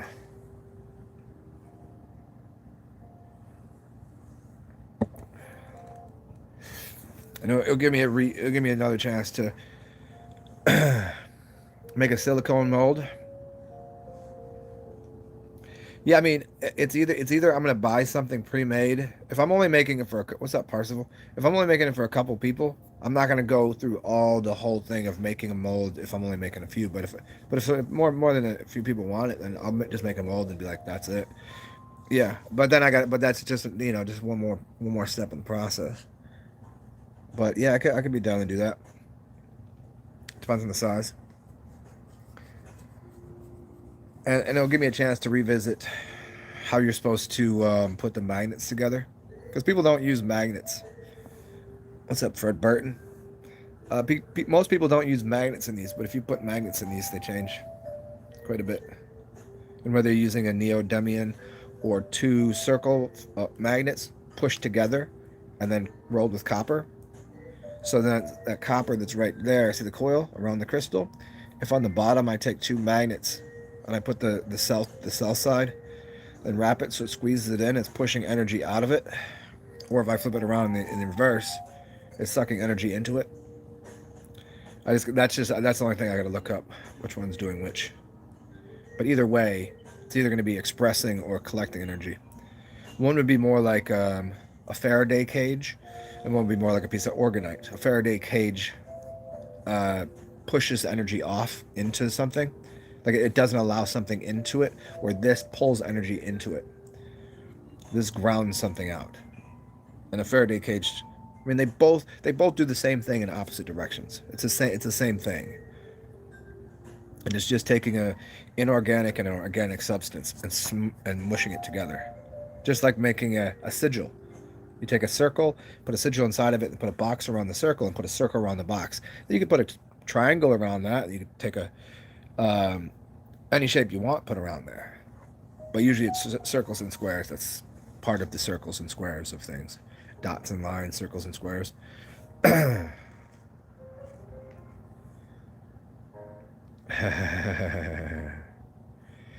Yeah, you have Julius and Augustus Caesar. July and August. So June, July, August, and then Sept. Sept should have been 7, but it's 9. Just through the net, because there's supposed to be 10 months. There you go. Yeah, Jonah. Well, you put the circle first. The circle is the egg, so you put the sigil inside of a circle. You could do it inside of a square, but if you put a square first, then you got to put a circle around that. It's basically the mother and father protection. I think that the circle works better first, and then a square around that, because then there's angles to it. It's kind of like the four corners of the earth, but inside of its circle. But then you just build on that back and forth. And it's just layers of expressing and then pulling in energy.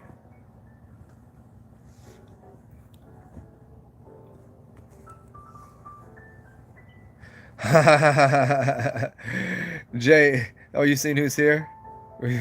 Jay, because Parsifal's here.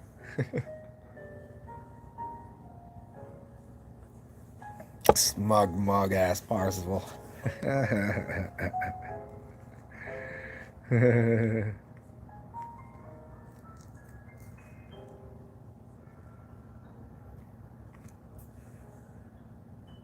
Still alive, good man. Yeah, I don't. That's the. They can't kill us. They can't kill us, man. Maybe. We'll have to get out some.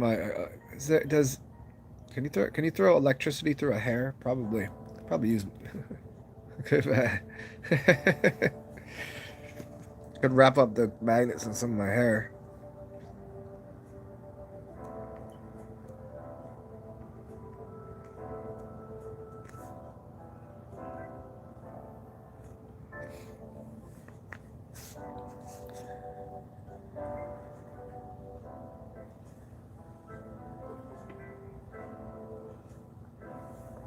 I have a pretty nice buzz right now between the kratom and the beer.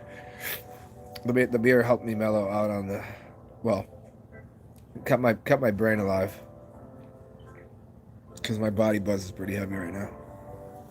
It has very much mushroom esque slash edibles kind of effect. Kratom and beer, as long as you use the correct strain. It's very body high, and it makes my mind kind of empty. It's nice because normally my brain is like not spastic, but it's just so fantastic and shit. It's everywhere. Oh. Burp God in the building.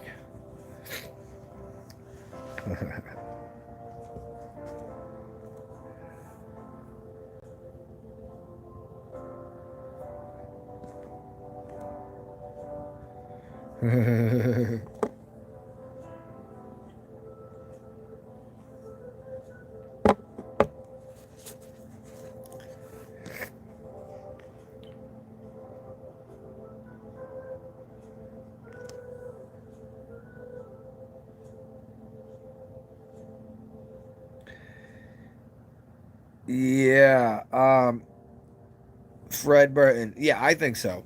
I mean, you got to change everything up. Sometimes don't drink. Sometimes drink something else. Sometimes even like eat different things. You have to. It's kind of like working out.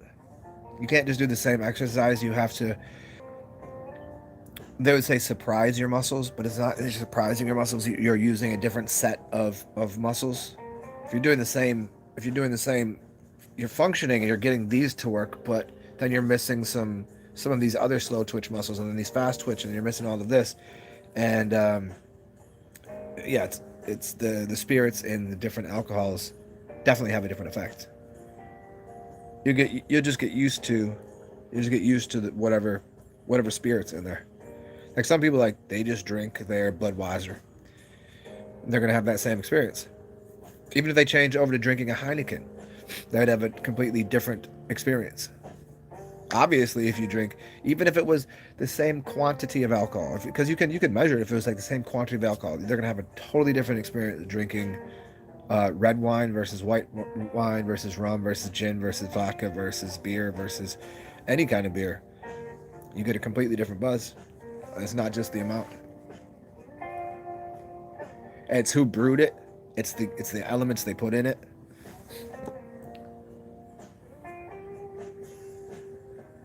Like I have my staples that I drink if I'm just walking around because it's cheap, and I'm used to that beer walking around. The ancient combatants love the beer.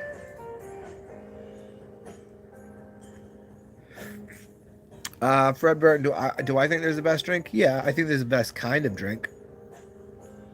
You know, think about food wise. You don't want to eat fried food in the middle of the summer, really, and you're not trying to eat ice cream in the winter. It's like, you know what I mean. So there certain seasons. I mean, there's a reason their hot toddies are good during the fall. How often do you drink hot alcohol? Not too often, but make a tea with some lemon, some honey, and some, ginger and whiskey in there. You're good to go. Um, Coors Light is the closest to urine. Yeah, I haven't. I don't know the last time I had a Coors Light. I drink the champagne of beers, and I drink PBRs because it's the two cheapest things, and I actually enjoy the flavor of either one of them, especially Miller High Life. But I'll get bored of drinking this, and then I'll get bored of drinking that, so then I'll switch it up, spend a couple more bucks. But I mean, if I sit down at a bar, I'm not drinking either of those. I'll drink something delicious and good and local.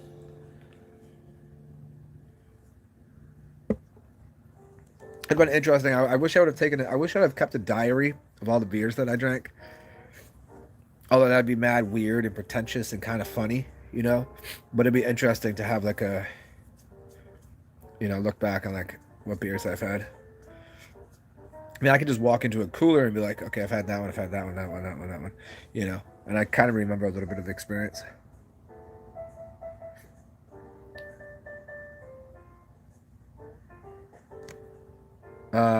Can you, Jay, can you consume too much She Legit? Yes. Yes, you can. One of the first times that I did it and did something where I exercised, me and my buddy went and did indoor wall climbing, rock climbing indoors. So he was like into it. So he came to see me in Indiana. He's like, "Yo, you got a climbing wall here?" I was like, "I don't know." He's like, "You want to go climb?" I was like, "Okay, cool."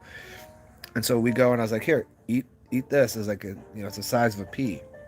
See what happens. Normally, I would take like half of that, but so between the exercise, the adrenaline, and that, a couple times I looked at him. He goes, "What the fuck did you give me?" So like, it was definitely on the verge of like way too much energy. So like, I have She Legit in powdered form that I just found as I was going through my things, my herbs yesterday, and then I have the black tar resin stuff.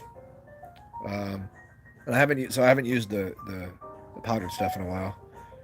But the resin, as far as I know, whenever I've used it, it's obviously it's an adaptogen number one, but just used by itself, it definitely it's high quality energy.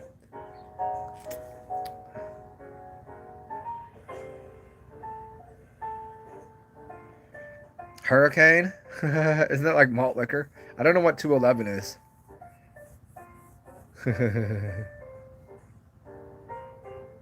Good to see you, Divine. Peace out, yo.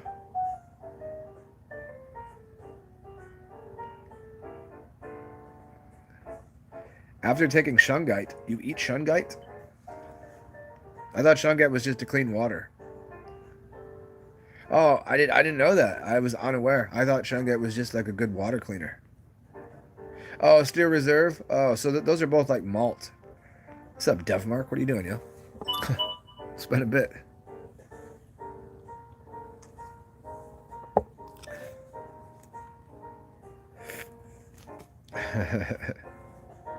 Yo, yo, yo.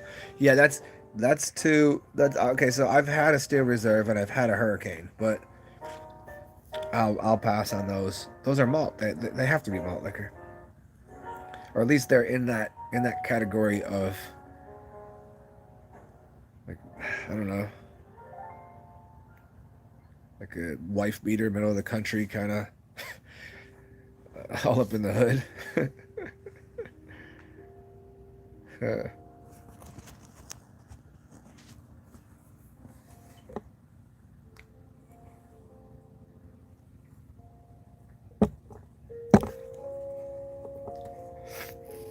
it's a 24 ouncer for $2.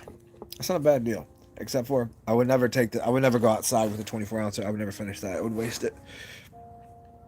Oh, 12 ounces. So that's actually not too bad. So $2 for that. It's a dollar a can. So King Cobra with a migraine. Yeah, of course. Okay, yeah, I bet. King Cobra. Oh man. If I'm gonna do, I would do if you're gonna do a malt liquor. What is Mickey's is a malt liquor? That green bottle Mickey's. Do a Mickey's or malt liquor. Milwaukee's the beast. You get a 24 ounce for $1.25. No shit. See now, I don't mind buying the 24 ounces if I'm gonna drink it inside, because then the temperature is good enough. Or if I'm outside, it's gonna be like 90 degrees. I'll get through half of that, and then the rest of that it's just like garbage. But $1.25. So that means for an actual 12 pack, you'd be at six, 750 for a 12 pack, basically. Damn, that's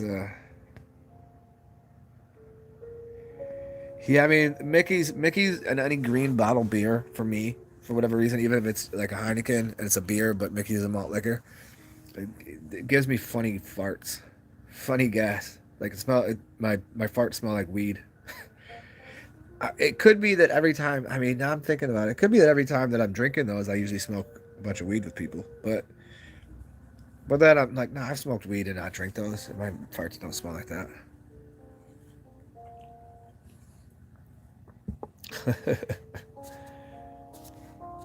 Okay, we switching off the high life right now. Right, try this out again.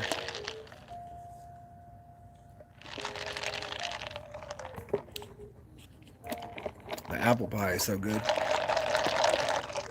Green apple pie.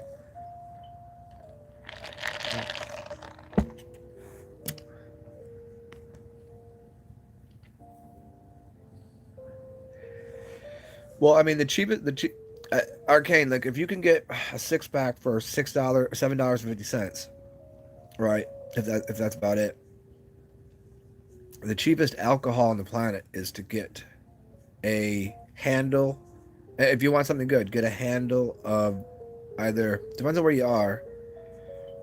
There's a red bottle and a blue bottle, both glass bottles of vodka. One is Thedka, and the other one is called,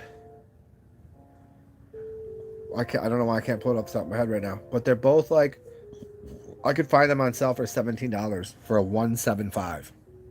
Not a 1.5, a 175. So not like not two 750s. Like two 750s and an extra 250. And so that breaks down to it's cheaper than even that. And it's good. It's distilled, it tastes good. You would never know. Like I've served that, like I put that next to a really good vodka and blind taste tested it and like can't really tell the difference. Jonah, are we doing tonight? I don't think it's still moist out, man. I don't think I'm gonna feed the ducks today. But tomorrow, depending on the weather, man. I mean, I won't let it go too long. I mean, they get fed no matter what they eat. But the voodoo in the graveyard, sure. I mean, it's just too moist. When it's a little drier, I mean, if I'm gonna go after hours. Like the last time I tried to go in the graveyard when it was wet outside, it was dark, it was late, and it was wet. And I tried, so there's a little place I can slip in, and there was algae on the ground. Busted my ass, yo. I broke my phone. So I'm not trying to do that again if it's wet. It was no good. Yeah, I don't have a flashlight, but it's less about that and more about like just because by the time I would go over there, I'm gonna be a little tipsy anyways. So I'd rather have it to be dry and not step in some water, trip on someone's grave or some shit. Yeah, and I don't have a mini flashlight though. It was moist. It was moist.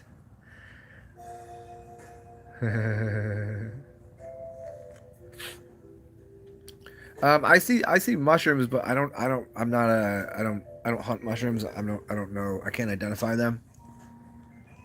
So I see them on trees. I don't know about the graveyards like that. Although I did go to a new grave site. Maybe I'll do that. Maybe maybe this summer I'll at least once a week I'll go to a new graveyard, and I'll do a tour for you guys. That'd be really fun. Because I don't know if you guys ever seen. I've gone to maybe like 4 graveyards around here, some really cool ones, and the one that I went to, and I was too busy listening to music. I was in my own head. There's a huge tree, and if you see my Instagram, there's pictures of these two tombs that literally look like the top of buildings. Like, I kind of do question whether or not, like, how flooded out the mud floody is, right? Like, was there a building there, and is that just the top of it? Because a lot of people say some of these mausoleums and things, the reason there's doors on them is you can actually walk in through there and go to the underworld. Like, not in a joking, like, physically go into the underworld. Some of these grave sites are for that. I mean, you get clues to it with a lot of these TV shows and movies too. I don't doubt it. But with that being said, Shambhala. Yeah, I'll try to go at least once a week. Go to a new graveyard because there's maybe I'll map it out. Maybe that's something I'll do this summer for you guys. Starting in a couple weeks. Maybe I'll just map out. I'll get a map of all the graveyards, and I'll try to go to all of them. And you guys can come on a tour with me. Do, like they do down here. People do graveyard tours. So they'll take people around and show them through they do haunted they'll do house tours, they'll do haunted mansion tours, they'll do city tours for the French Quarter, and they do graveyard tours. So like one person will take around like between 10 and 20 people and just tell them stories and everything. They make fucking bank, dude. They make more money than they clear six figures doing nothing. They just walk around with a drink telling stories, and everybody's happy to spend an hour hearing the craziest stories. So maybe I will take you on virtual tours of these places. I'll sweat my ass off during the day and show you these cool graveyards, and you guys can donate to me for doing that. And I'll tell you other cool stories too. Tell you about why things are made of. I'll tell you why I know they're there. We can talk about why New Orleans has the swamps at the end of it.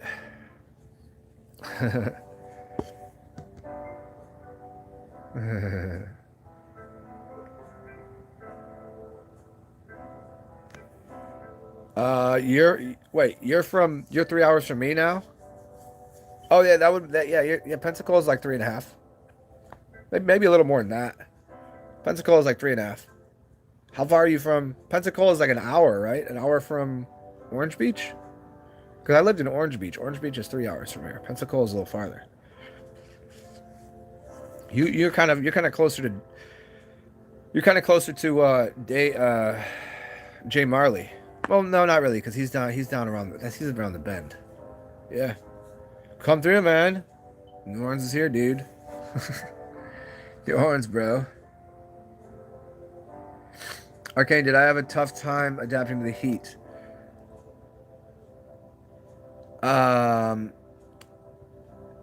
Yes, only the first week, because I like the heat and I enjoy it. I mean, did I have to come home every day and take a shower immediately?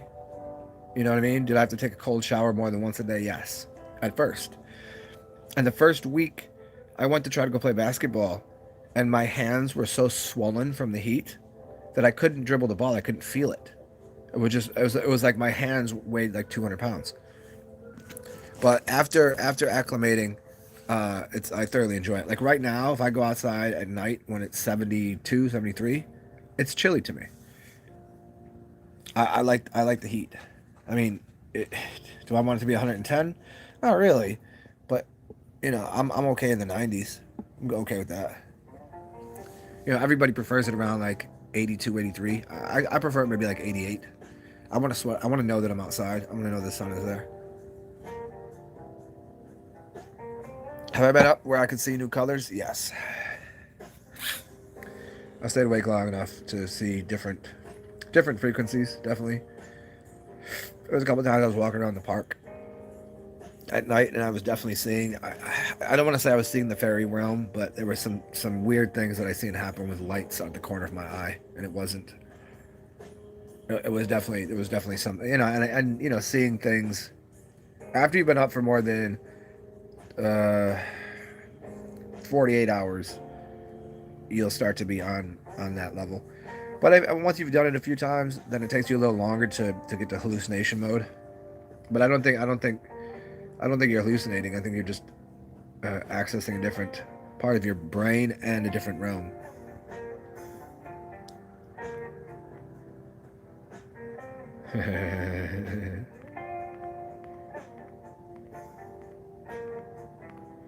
If you can't take the heat, it's because you're filled with nanobots. Yeah, well, here's the thing: but if you can, if you can take the heat will burn those things off. It will come out as a sickness. You won't feel good, but you're burning those things off. It's just like anything else in your body. Your body heats up when you have the flu because it's burning off bad things in your body. Your body's supposed to get hot. That's the point. But yeah, once you get healthy, once you're good, The heat's not really. It's hot. I enjoy it, man. I don't know. The heat is good, man. Like what is it? April 15th, April 14th. Yeah, it's about to get up in the 90s real quick here. I think this will be maybe like the last week, staggering with these showers, and then we'll be. Yeah, my body is adjusted to the point where, I mean, after the first year, I was certainly uncomfortable in 100 degree, 90 to 100. I would definitely have to go to the shady side of the street. But now I prefer to be in the sun. The only downfall to it is, how often do you got to go rinse your face off? How often do you got to go grab another glass of water? Like that's the only. But now, yeah, I prefer being outside. I prefer most of the time to air conditioning. It's nice to step inside, catch that nice cool breeze for a second, but.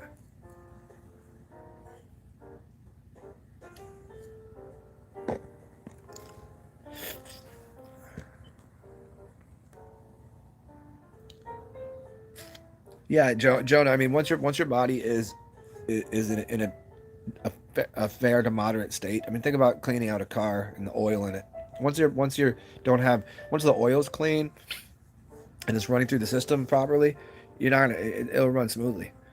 That's what your body is, just basically cleaning out all the filters and putting new oil in, new plasma, blood, oil. But once you put that stuff new in there and you clean out your filters, that's good. You're good to go. And then your body will adjust and regulate quite rapidly.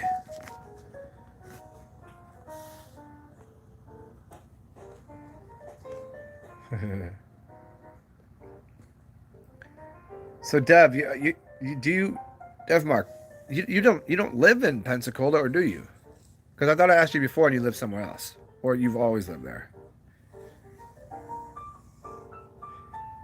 I thought for some reason I thought you was in Philly or something. Might be confusing you.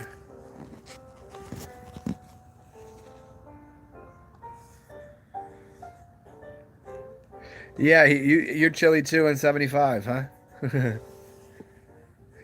Yeah, I'm a little upset because I started to get a nice color to me, and then the sun went away, so I had to take 2 days off right when I was getting that good base tan,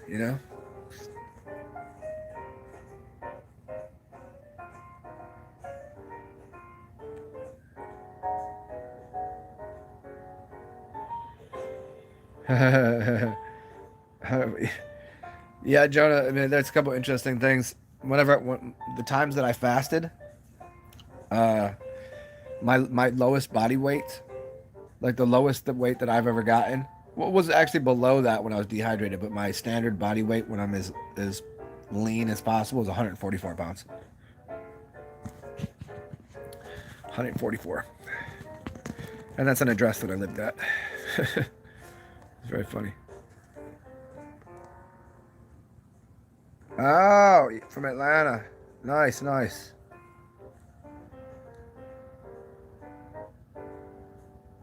Yeah, man. Yeah, for certain. Oh, nice, Dev. What instruments?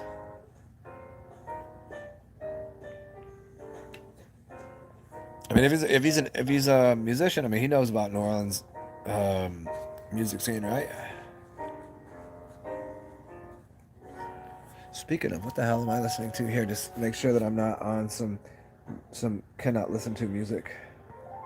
Double checking.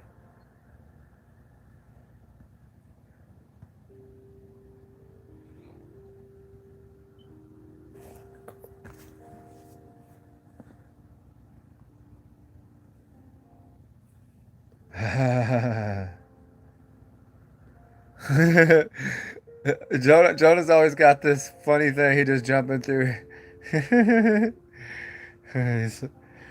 Jonah's got that that autistic Tourette's where he's like, the kid's just like, hey, did you know that turtles have four screwy penises and they can see colors that you can't, it's kind of like the factoid of the day. I love doing that. With you're just like, did you know? And people are like, I didn't. Thank you. I'm gonna need that.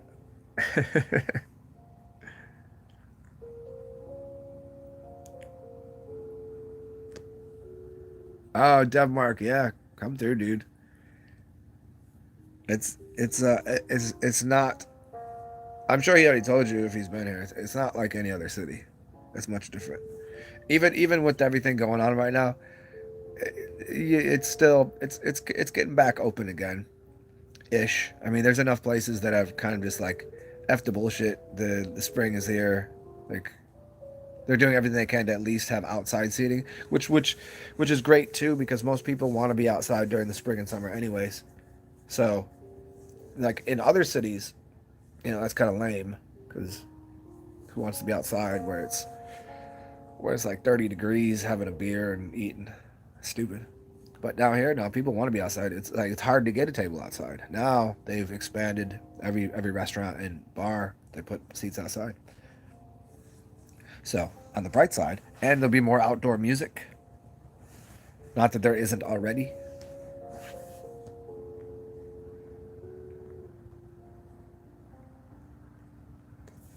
Oh. Well, that's wicked.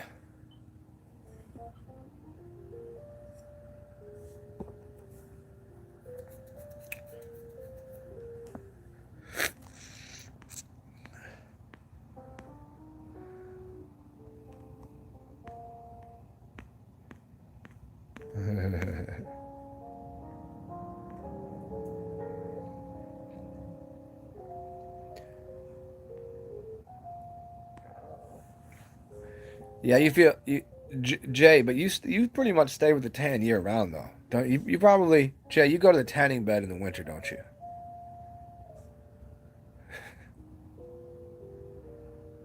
Yeah, let me know. Yeah, let me give me a little ramp up time so I'm not so I can get myself in proper order to be in public.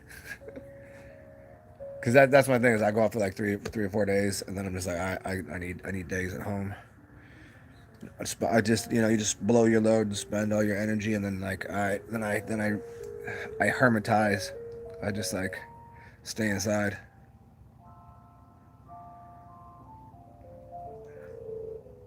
Ah, Jonah, that's a really interesting idea. That makes sense.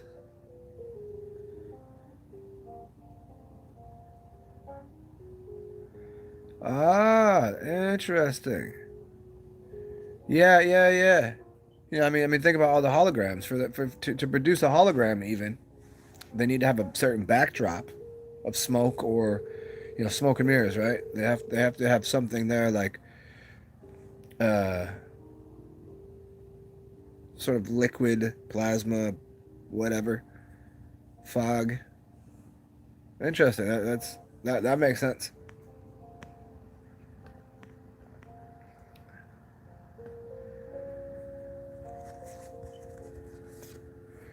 I don't know like I don't know what the pro like I thoroughly enjoy the sun. I don't know there's sometimes that I don't like the sun and I just want to be I want to be in the shade. I want to be uh, you know out at night. But when people are like, the sun, oh, it's evil, it's gonna give me cancer, so I gotta, ooh, it's good.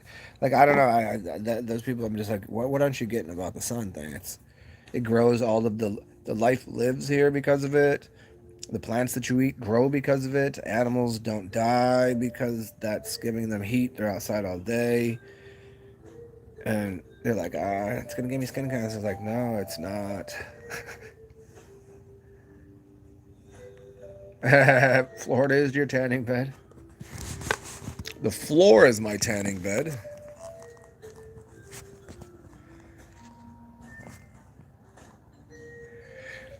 Yeah, I mean, obviously I've heard of Project Bluebeam and stuff, but I was saying taking it from that level to beyond the holograms to like even the temperature, the density. If they're mystics, if they come from the mist, and they're able to consolidate into a form, then maybe they can't do it in certain temperatures.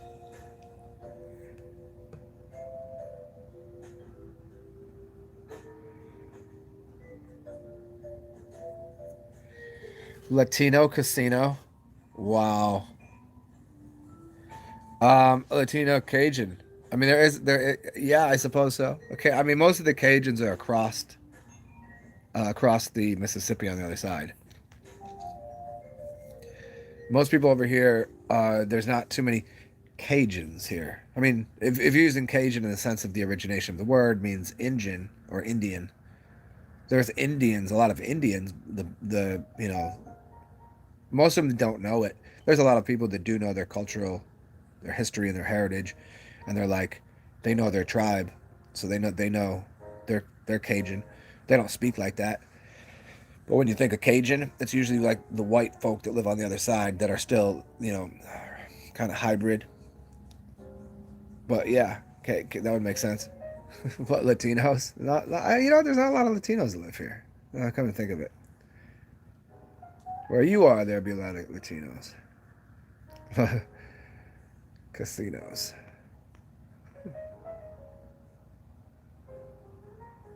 That's Jonah Hill.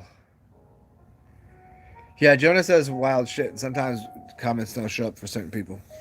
Unless Jonah is a robot. Jonah, are you a robot, sir?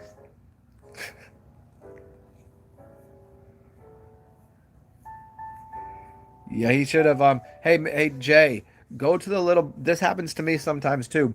Go to the button next to where you can. It should be on the bottom left corner, and you can go to top chat, live chat. Sometimes, for whatever reason, it will just switch to uh, top chat, which means some of the messages will be not visible. Sometimes it does it to me, so sometimes I'll skip over things, not on purpose, but because it links me up to top chat rather than live chat. Like right now I'm on live chat. So Jonah says borders. Borders what? Oh, there you go. So there's a lot of Latinos down south in Cali because Mexico. Yeah. So you got the Mexicali over there. Yeah, here it's just the Cajun, the Indian, and you got the Indian, the French, the Islanders, the Caribbean. I don't know what the population here is of like when I walk around I probably see it's hard to tell because so many people are tourists. It's hard to say, if like who's from here. I would say there's probably more than like 40%. I would say Native American. I don't say African American. I don't say black because they're not black and they're not African. They're Native American. They don't know it. Some of them do. And then you have a bunch of French, like people like last names like Bordeaux or like Champagne or whatever. Like a lot of white French people that speak French that they're from. So there's a connection there. The Spanish, the French. Not a lot of Spanish here though. Jonah, I don't think that that's happening. I think that's on Jay's side because of what I just said. There's a button that you can push to see top chat or live chat. It happens to me too. I mean, does it happen? Yeah, it happens all the time. And you also, here's why, Jonah.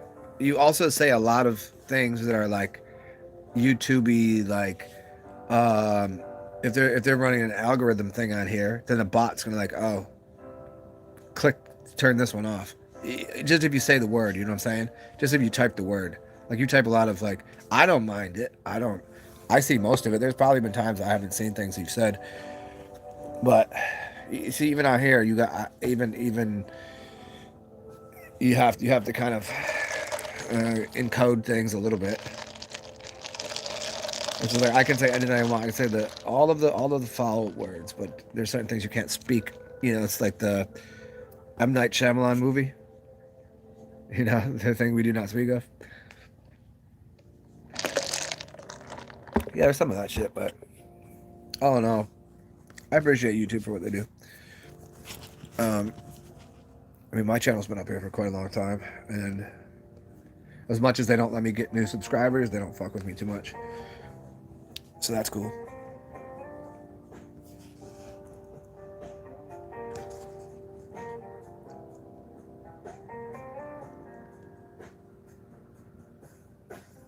And also, I mean, going into their algorithm, there's other things too, Jonah. That one came up. I can see it. You can say silver cord astral projection if you're just testing out the thing. No, you can talk about that. Probably, you know, because you said, yeah. Before Jay said that, your last comment was about a bunch of shit that is kind of more like David Icke stuff.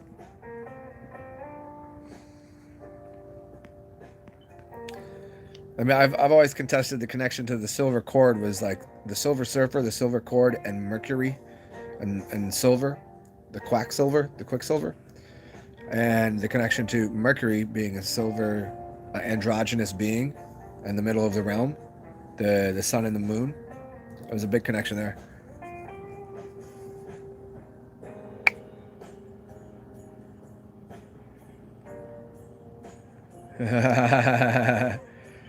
Fred Burton, why do you think producers use certain colors? It's because there's a light frequency that gets in. It allows light to pass into the bottle, right? So think about if you ever got a tincture. A tincture comes in usually a brown bottle because it is not letting certain light pass through there to break down what's going on in there. And then you have blue bottles. Blue bottles are usually for very volatile substances, such as hydrogen peroxide and some things. You'll get a blue bottle with it. It's cobalt blue bottle. Wine will come in white, clear, yellow. And then you have champagne. Champagne comes in green bottles. Beer can come in clear, brown. Gin, I think it's because let me try to explain it to you this way. And this is not a lot of people know this. If you were to take a fruit and dry it, and you want to make a powder, you want to make a powdered fruit, or you want to make a fruit taffy, well, you know, like a fruit leather. If you were to take, say, a mango that's orange, and you were to dry that orange using every light spectrum except for orange, it would dry the fruit out, but it would allow the living enzymes to exist. Now, I might be saying it backwards. You might just use orange and leave the other ones out, but I'm pretty sure you just leave the orange out. That way it dries all of the water out, but it allows the orange, the color orange, and the phytonutrients and all of that that's going on in there to still be living. So it's still enzyme rich and a living system, even though it's dried out. If you use all the color spectrum, it dries that out too and kills it. So, I mean, it's still good. It's still going to be, so it's drying foods. Now, think of it in alcohol. The same thing's going to be happening because there's a frequency that's coming through. Think of it this way. Let me go one step further. If you wanted to break a glass in a room with sound, you would have to hit the pitch that would shatter that glass. Now, if you had different glasses, different pitches will break different glasses. Now, what if we put like 20 different glasses in there, and I'm like, I don't want that glass to break, but I want the rest of them to break. You would use every pitch except for the one that would break that glass. Same thing with the color spectrum. Same thing with using aromatology or aromatherapy, or what they call the ancient Greek or ancient Egyptian swinwits, the lady healers that use oils and massage to fix someone. They use oils that have the same effect on the body, destroying and encouraging other aspects of the body to work.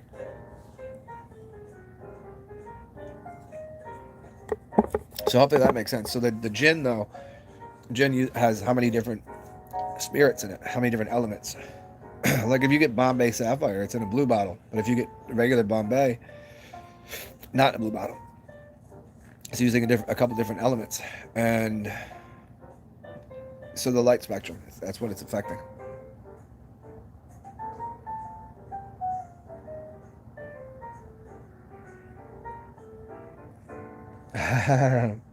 You think birds were the first species to get drunk? I would think so too, because they're always going to try to find the seeds and so the fruit would start to rot and start to ferment. Although uh, I've also heard that elephants love to get drunk too. They'll wait once they figure it out. They could just let a fruit start to go bad. They would let that happen. And if you go to villages that they have elephants running around, elephants will go find the people that are getting drunk and get drunk with them. But you've got to get like, I mean, how much does an elephant need to get drunk? I mean, you're gonna have to have a few gallons, just to get a little buzz, huh?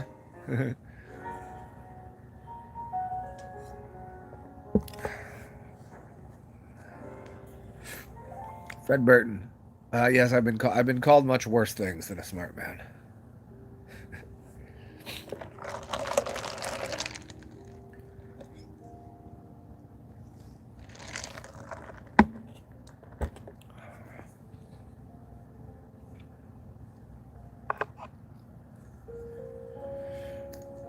Oh man, little guasha tool, guasha. I read about guasha.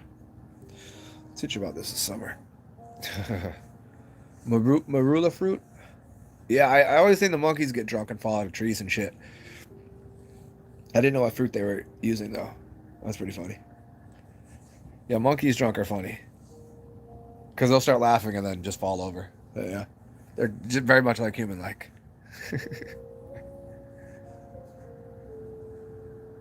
Oh, so I always do that. I'll just go on this hiatus of using any of my cool tools to get knots and things out, and then I'll just do it. I'm like, why wasn't I doing this the whole time? A couple knots in my back. Oh, there we go. Oh, much better.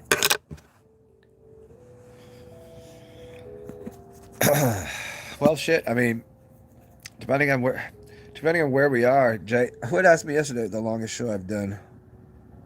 I'm not saying I'm gonna do the longest show right now. I'm just saying to do a long. I mean, 2.5 hours. Then I guess I got a beer and still got more than half of that beer. About half of this, that kratom. And if I'm being lazy putts, I would order in. But if I would like to go outside and get some sunshine. Well, no sunshine, but some oxygen. We'll see. I don't really plan ahead anything. It makes it more entertaining that way. If you planned everything ahead, it'd be so. I don't know. I'm like, of course that would happen. I mean, yeah, plan some things ahead. It's like trying to explain to somebody about you. It's like asking the universe. You just tell them the destination. You tell your gypsy. The GPS is a gypsy. GPS, gypsy. Get it? You just say the destination and it'll take you where you want to go. It'll get you there. And if you say and plot out along the line everywhere you want to go, well, the trouble is you're looking at a map. You're not looking at the real thing. And the real thing, there might be like road construction. There might be an accident. There might be a faster way to go at the time. So, I mean, I think the 16 hours was one time I took it. I think that was one of the times I took a nap or passed the fuck out. But the longest one I ever did that I was aware of that like I was cohesive was I did an 8 hour and a 12 hour. The 12 hour one was when I lived. I remember that one when it was probably the first year I was making videos, and that was I did 12 hours there. I mean, by the end of that, I was fried, but I was pretty aware through the whole thing.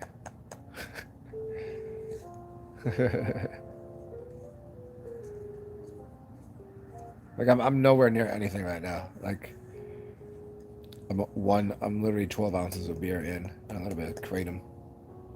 So I mean, other than the kratom, just got me a little bit of like stoned-ish. I do. Speaking of stoned, I want to go smoke that blend that I put together yesterday. That could give me a reason to go outside, go smoke that blend, and get some more beers.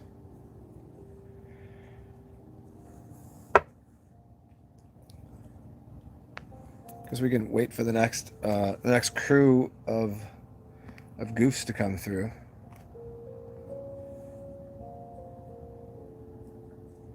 Yeah, Jonah Hill, the 33rd degree. Yeah, I would assume 360 is as well.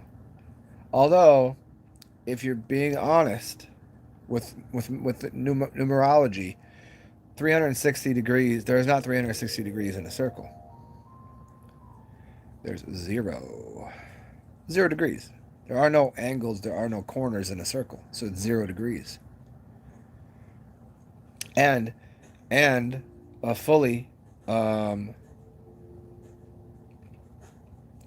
fully it's arbitrary to use 360 degrees. You could equally just say there's 720 degrees in a circle. You could say there's 831. It's completely arbitrary measurements of units, you know what I'm saying? What would you use instead of tobacco? Well, I mean, you can use anything, but sage is good. I like sage with weed. I like it a lot. But if you want something just to cut it and to be a little more masculine energy,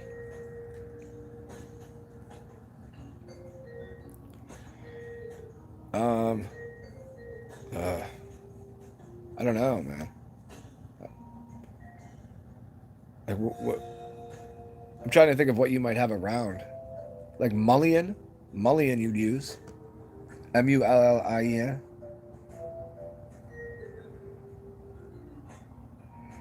I mean, the tobacco would be exchanged for mullion or something that has a masculine spirit, masculine energy. Sage. It depends on the sage. I'm pretty sure that's going to be masculine energy. Although the effects of sage by itself are more in the mint category and more heady. So I guess that goes into how heady do you like your weed?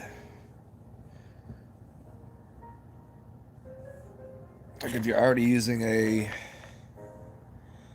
like what type do you smoke, man? Do you smoke the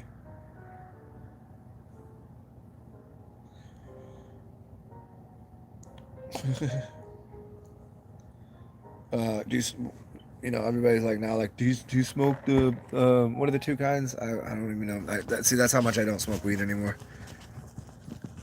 You have the two major routes of varietals. One's more heady, one's more like psychoactive, and one's body buzz. Body buzz.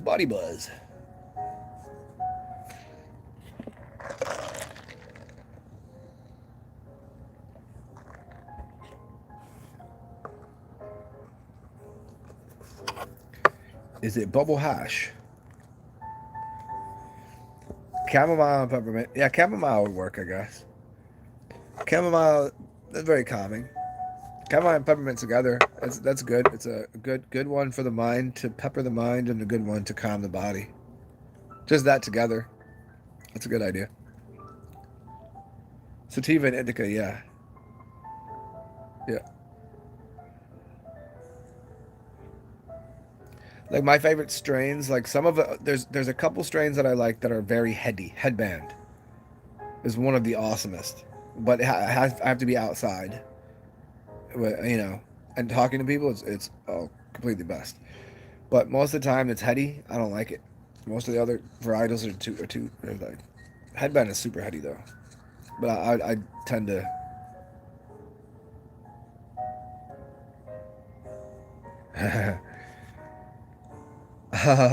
Fred Burton. How did I overcome that? Initially, mullion. No, it's something that's easy enough to find, man. Or you just go get some American Spirit, man. Just go get American Spirit, like a pouch of it or whatever. How did I get over it? I didn't even like the sound of my voice. And then one day I just said, you know, I guess if I'm gonna do this, I'm gonna do this. So I went from just typing and writing things and doing my WordPress, which I'll have to put beneath. I always tell people I have one, and then I fail to put it on my thing. Yeah, because I didn't want to be. I don't know, because I didn't know what I looked like. I wasn't. I'm always expressive when I talk, but I was never this expressive. So it's like I don't stand in front of a mirror and practice. So I don't. I know when people look at me when I know how they respond to me, and it's funny and you know I lots of friends, enjoyable, blah blah blah, and I probably but I was like doing it on camera. That's gonna be so weird because I'm like looking at myself. Like, could I do this without looking at myself here? Oh, certainly. I could look over here and do this. I would do the same things. But I was just like, I don't know if I want to see myself on a camera. It's so weird. It's kind of like egotistical or something. And also, I didn't like the sound of my voice. And then one day, I was just like, I guess this is what I look like.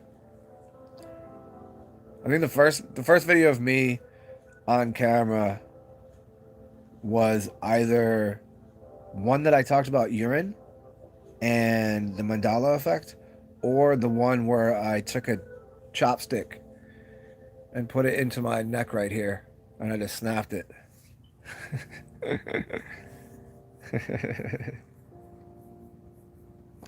um, really quiet? No, I mean, I'm introverted, but I used to play a lot of sports, so I was always outlandish. I was always outside. I was always playing sports. I wasn't a loudmouth, but I kind of was. I followed the rules, but I was goofy. But you know what I mean? Like, I don't know. I wasn't trying to like. I wasn't out trying to break things and do things like crazy, crazy. I was like, hey guys, let's go flip this car over. You know what I mean? Like those kind of kids. I didn't. That wasn't my thing. And also shy. Like, you know, self confidence. No. I mean, I could scoop chicks. I was always like, I don't know how I did it.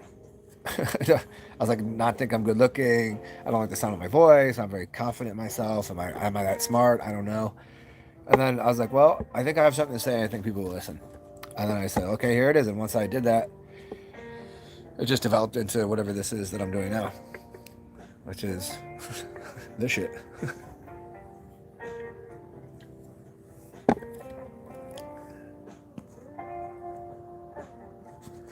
Not a public speaker. Um, I've been asked to do public speaking, and when people ask me, I'm like, okay, but set it up. I don't know.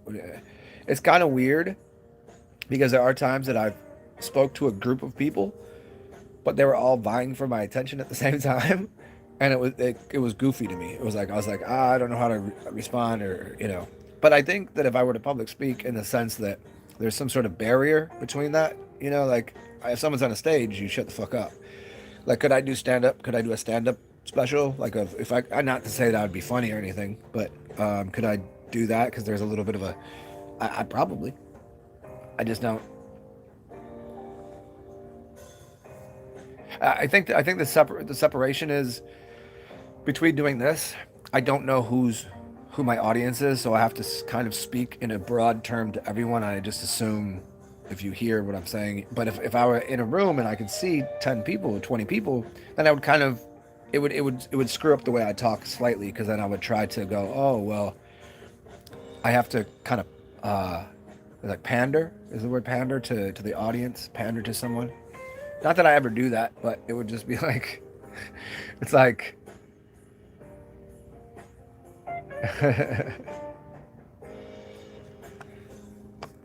more people need to hear well, Fred, tell me about it.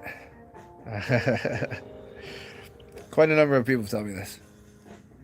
I mean, and as I put out there plenty of times to people, if someone puts up a platform and can put it together properly, whether it's a website or whether it's like even like right now, doing my channel, doing what I do, plus having a channel, and also being kind of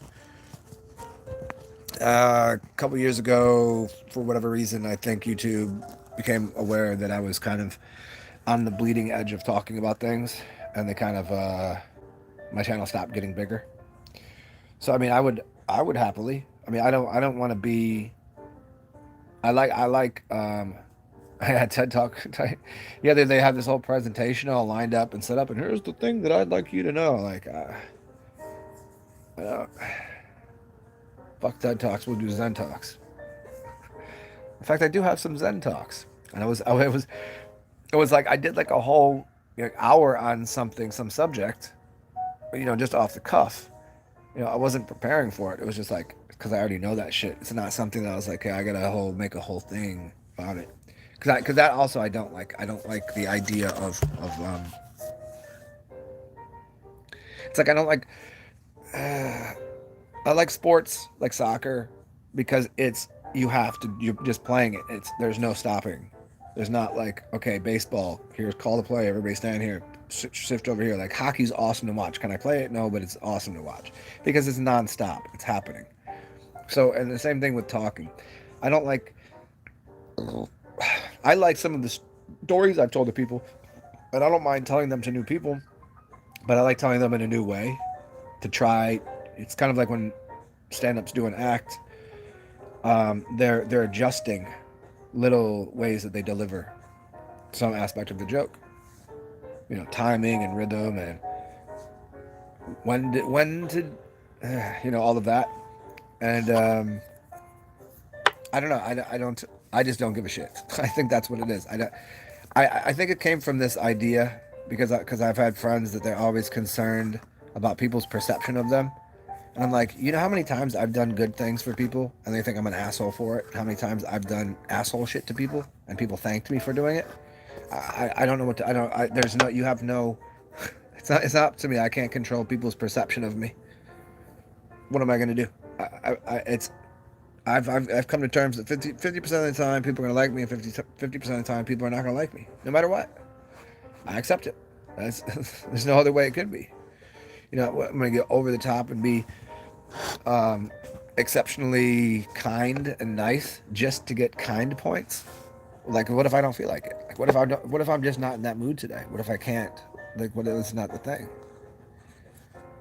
Sometimes when people are being shitty, I'll be overly nice, but I don't know.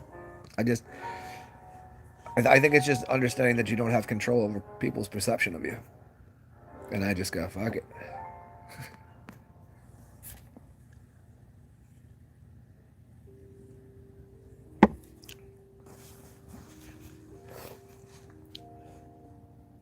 Speaking of perception of this, oh nice, right on time.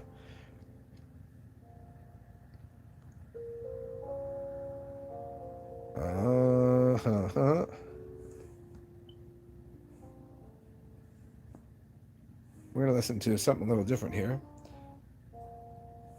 Hip hop. Hip hop.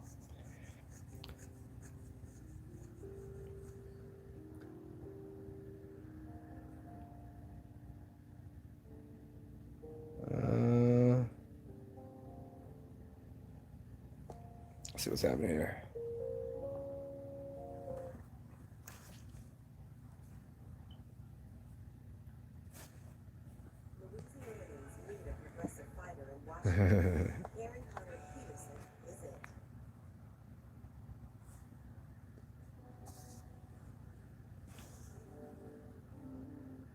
Well, it's 5 o'clock. I definitely have done this. I definitely was only going to do, I was only going to do 30 minutes. See? That's what it is. I was going to do 30 minutes and it's 3 hours in. That's just how it works. And it's to me, it also takes a little bit of audience crowd participation. Like I'm not. This to me, in one sense, is a journal. It's mine. You guys just get to watch. You get to read. Enjoy. If you don't like some of it, you don't like it. If you like some of it, good. Or don't like it. I don't know. Whatever. But then other parts of it's like it's like it's just a platform to get to play with things. Like, this is the way I talk, this is what I think, there's ideas I have, some might change, a lot of them will stay, in this kind of framework. Some of it, like, I'll deliver an idea differently at different times. Like, I can't tell you how many times I've said the same thing in different ways. It's like, oh, now you can hear me. See, but not everybody's going to hear. I could say the same thing 8 different ways and 8 different people will hear me. because people's the only way you can really truly tell someone something, you can never point directly at it and say that. You have to give them an analogy. You have to give them an analogous system. You have to give them, if they know baseball, you can't tell them directly about baking a cake. You have to tell them the analogy for it's the bottom of the ninth, and 2 men on. And you have to use that so they can visualize it that way to make a connection. Life is never told directly. It's always through symbolism, symbols, and here's a story that's kind of like that, but it's from a different standpoint. That's what connects to people. So that's I guess what I attempt to do with some of the things I know. Tell the story from a billion different angles. Allegories. Yep. Allegories and analogies. Analogies and allegories. And that that is a much more proper term. Allegory. Allegorical stories.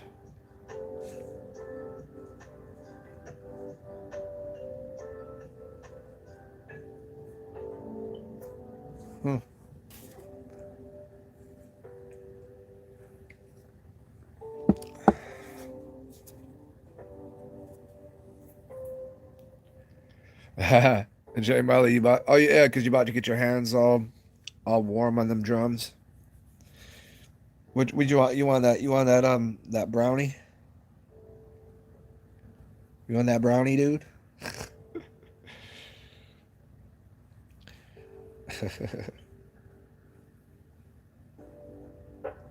Uh-oh. Should have just left it where it was. Why can't I just leave good enough alone?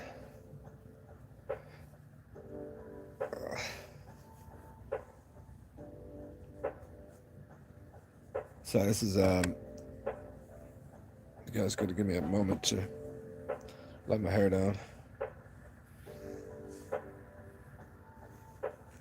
Ow.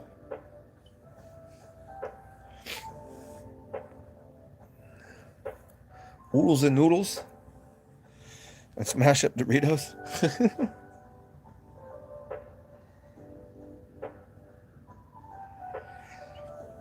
Interesting.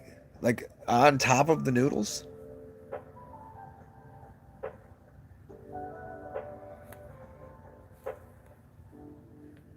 So they're using like sriracha, you use hot, flaming hot Cheetos? That's interesting. There we go. That'll do just fine.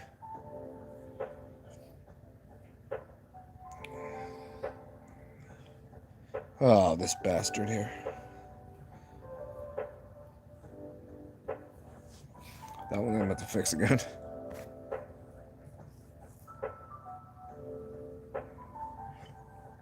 Shire berries? I don't even know what that means.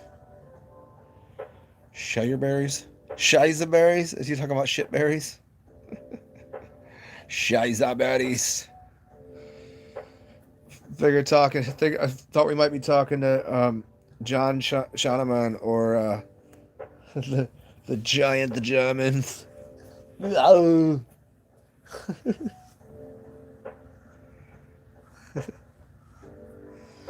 What the hell he's been up to?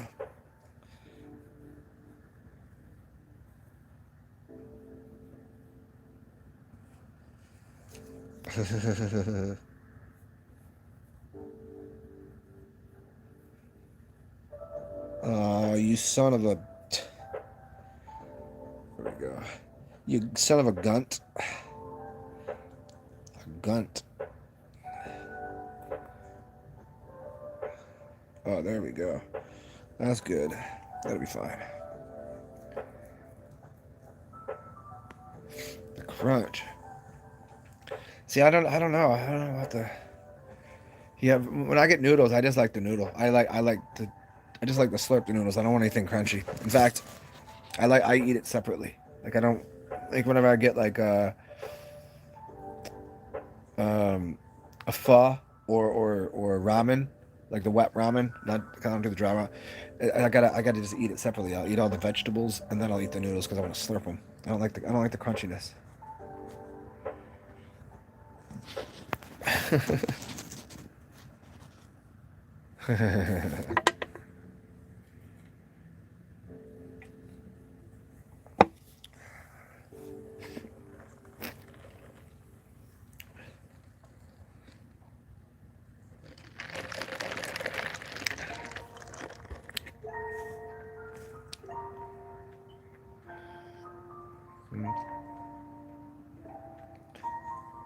Well, there's a possibility we will make it to the outdoors. I know it's still wet. JFC, y'all. That's so terrible. I mean, it's good. It's good for the farmers, I suppose. They're gonna get their little bit of wet in here. So at least we'll have some produce this summer. That'll be nice. But right now, it'd be nice if there's some sun out. Sitting here like a lazy ass just on this couch all day.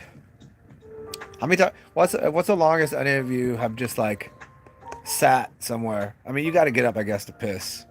I mean, some of you might not. Some of you might just piss in a glass and sit there.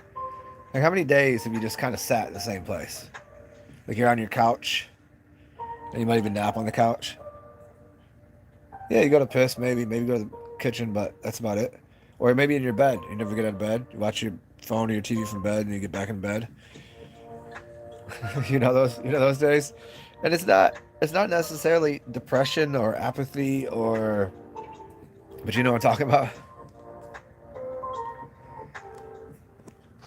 Hey Jonah, get a plastic gallon of iced tea or lemonade. Get one of the handles of like simply lemonade. Use that. It's plastic. You don't gotta worry about breaking it, and it holds a gallon piss, dude.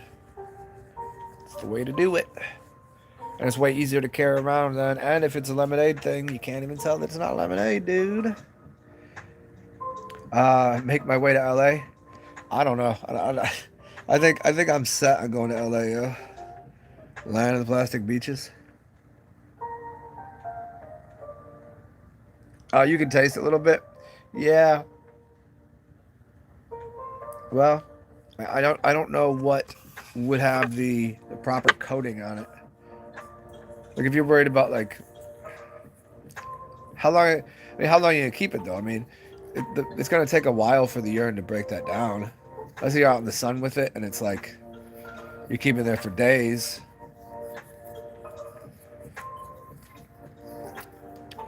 I mean, what's the kind of plastic that doesn't leach? There's got to be a brand out there of that. I mean, carrying around and digging with like a gallon, like a growler, a glass growler. A growler by itself is already heavy enough, and then possibly to breaking it. Oh, dude, when I moved into this apartment, the day I'm moving in, uh, everything's on this cart, like in one of those like hotel moving carts, right?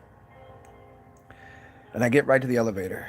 It's like Saturday afternoon. It's busy, and on top of all of my boxes and stuff is sitting a bag of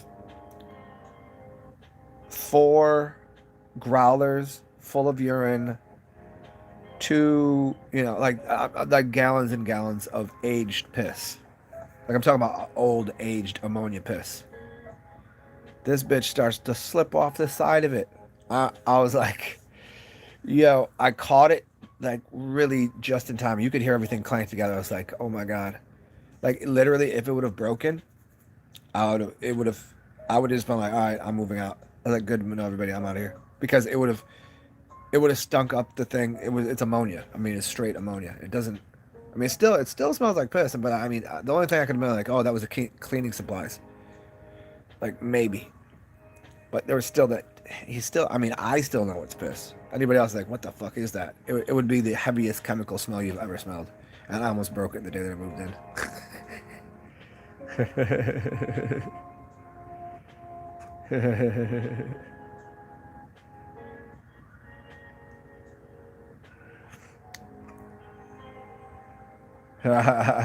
Oh, dude, and I was. It was funny because it was a buddy of mine had put the bag on top.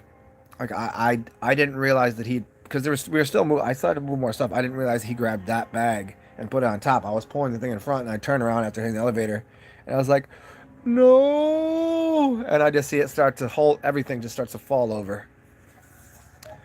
Man, right in the front lobby, giant front lobby. People like just hanging out. There's 3 elevators there. Yeah, it would have been fucking awesome. Septum tanks used to collect DNA and do witchcraft. Could be, but I mean, so you have your septum, right? Deviate septum. Interesting. But it's a septic tank. But septum tank, your septum tank. I don't know. It's septum septic. Interesting. Your urine smells like dog breath. Your fresh stuff, or your aged. Like fresh stuff should be all over the map depending on what you're eating. Fresh stuff can be anything from smells like cherries to smells like, hot Cheetos, or like if I eat hot Indian food, oh man, that's hot Indian food. But aged in the first 2 weeks, it might stink, and then after that, it will ferment and get to the point. Oh, okay, so there you go. So Jonah, you have the lid slightly off, right? If you have the lid on there, it's not fermenting and it's not going through aerobic breathing processes. It needs to aerobically breathe, not anaerobically. It's just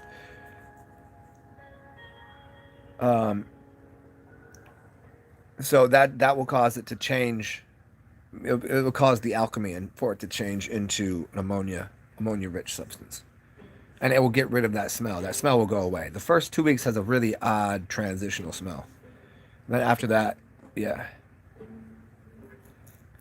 I don't know about the I never have. I don't know anything about that. I'm up in the air on what's in the bottom. All right. A lot of people say that's the golden, whatever. Dry it, see what happens. Dry it and taste some. See if it has an effect on you. Pull that off the bottom, see what happens. Other people say that's just sediment, that it's just stuff that made its way through, and that's just sediment. Leave it alone. I don't know. I have some that has that in it, and some that doesn't have so much. And why does it taste? When you're drinking, it tastes like nothing, like drinking alcohol, because alcohol is 95% water. Think of anything else you drink. It's not mainly water. It's like all the other juices and flavors and things in it. Like if I drink coffee, my piss will taste like coffee.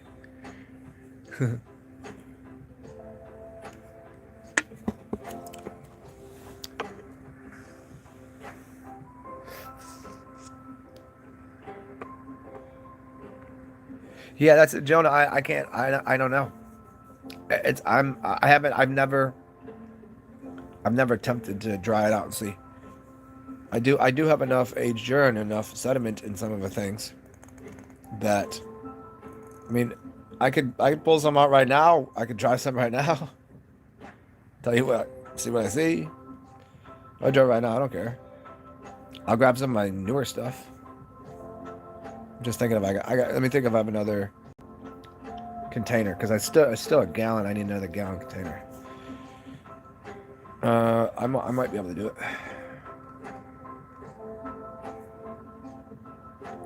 Yeah, people make kombucha mushrooms with them. Not with the monotop, not with the powder, right? They have to have a starter to begin with, right? I mean, I've heard about that. I've seen the what is his name, liver flush guy that does urine and liver flushes. That dude. And I know Wiley did but he had a starter, I think. Yeah, well, I mean, I haven't seen any of his new stuff, and I mean, he was, he was always a little goofy to begin with. So I don't really know. I didn't really follow his channel like that. I was like, oh, cool, he's making mushrooms and stuff. That's awesome. I think maybe you could ask Wiley. Wiley's a pretty sensible dude.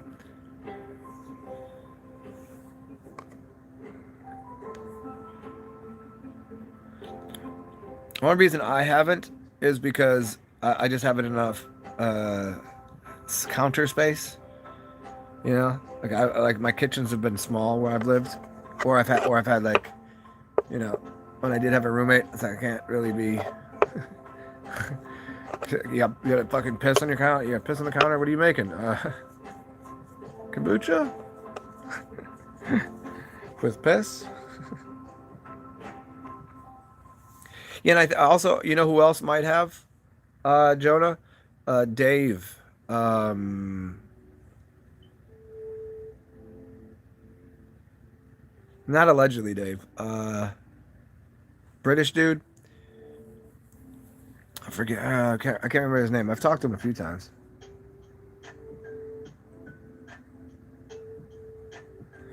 Well, I mean, Jonah, I think they probably assume. They probably assume that because they associate the living with the garage. If you lived, what if you lived in a nice house and did that? Do you think they'd have the same opinion?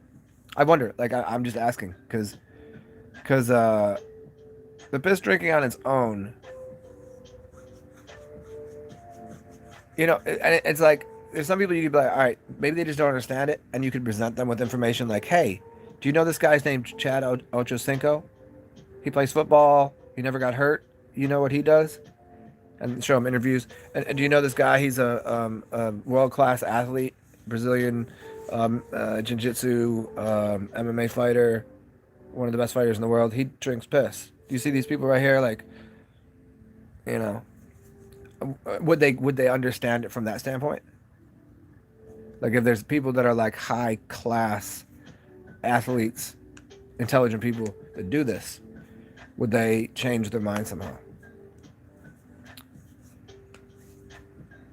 Would they accept that? Because it's one thing to read a book or to have some guy read something on the internet, or have some goofy dude or some goofy chick on the internet be like, oh, I drink my pee. Again, you don't know, and you can't even qualify for who they are, like in the sense of like, what do they have going in their life? Because they're gonna associate that, right? Yeah, I hear you.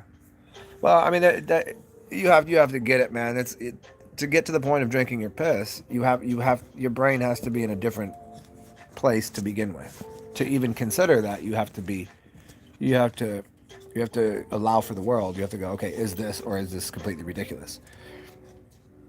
If somebody said, take your turd and put it in a microwave oven and then eat it like a sausage, like there's 100% chance I'm not going to do that.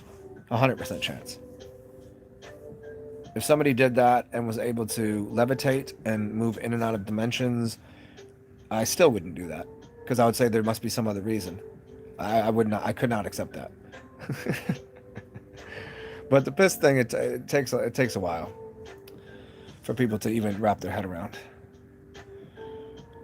But speaking of that, yeah, I think I might be doing I might try to make a film with this dude pretty soon about water and distilled water and fruits and urine and plasma, and make like a full length movie or some shit. And I want to interview a bunch of people. Just do like, everybody that I know that is good looking, well spoken, has healed things from it. Except those kind of things. Especially I don't want people that come across as like fucking lunatics. So I don't know if you know when John Schunemann he was in the newspaper, and he did a radio show over there in Germany's, and he went on a comedy show where they were going to make fun of him, and they couldn't. They were just actually intrigued because they assumed he was going to be some idiot that comes on there just like, I drink my piss because it's silly. Like he's like well spoken, speaks multiple languages. He does many martial arts. He's strong. He's got a sense of humor. And they literally are like, you came on here. We wanted to, we wanted to like shit on you, and we can't. Like it's pretty funny. So I want to make kind of like something like that, and then get into the other states of water. Maybe get to what's the fourth phase of water, and what plasma is, and get into distillation, and I don't know. I kind of want to. I think that'd be something fun to do. I've never thought about making a movie, but because I just don't want to do it all myself. But somebody apparently that knows what they're doing wants to do this. So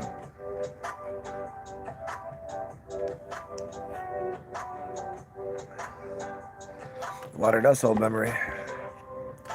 Well, Jonah, I mean, as much of these little tidbits of things like this, some of these I don't believe.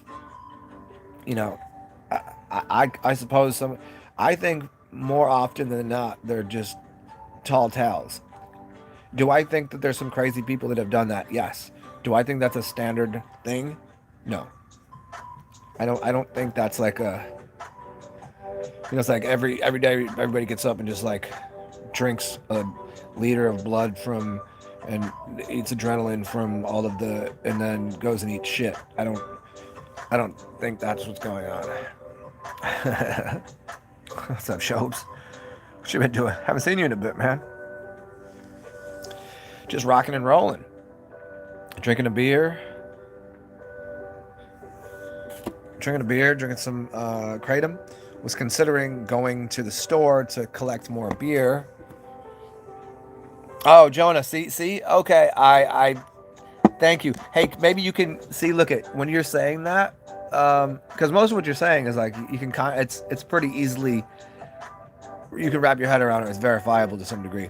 Maybe you could put like a little like funny guy at the end, or some sort of, like, so I know from this side, I'm like, is he really saying that? Does he really believe that? I mean, maybe. But here's the thing is, there are people that do eat feces. You know what I'm saying? What's up, Melvin? And thank you for the dollars, man. That will purchase me some beers today. As I already had these in the fridge. I had this one in the fridge. So we'll go. What's up, Shobes?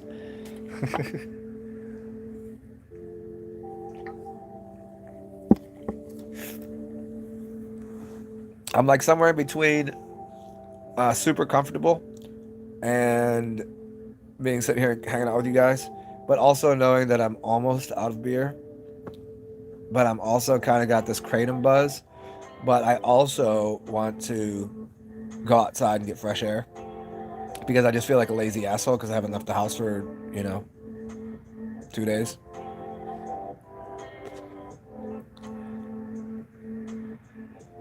Well, I mean, if you're this is what you got to work with right now until I go to the store.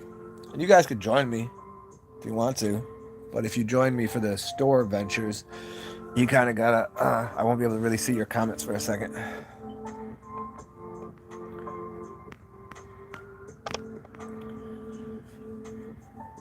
Melvin, where did I ask you this the other day? Because I don't know. Sometimes I ask people more than once. Where are you from? Where the fuck is you from? I was sitting here. I was like, am I wearing my headphones? And I was like, oh Jesus Christ! Because usually I'll put my headphones up here like this. St. Louis, that's right. St. Louis. Mm-hmm.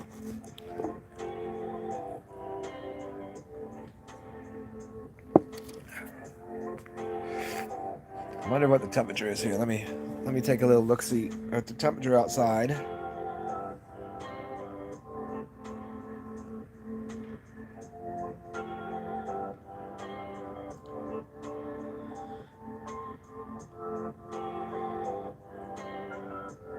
Uno momento.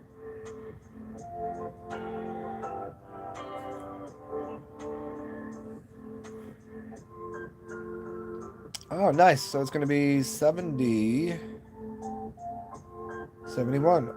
It's going to be 71 all day, all night.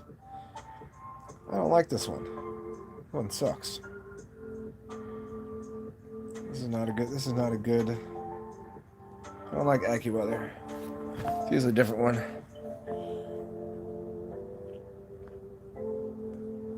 What's the difference between black and white magic?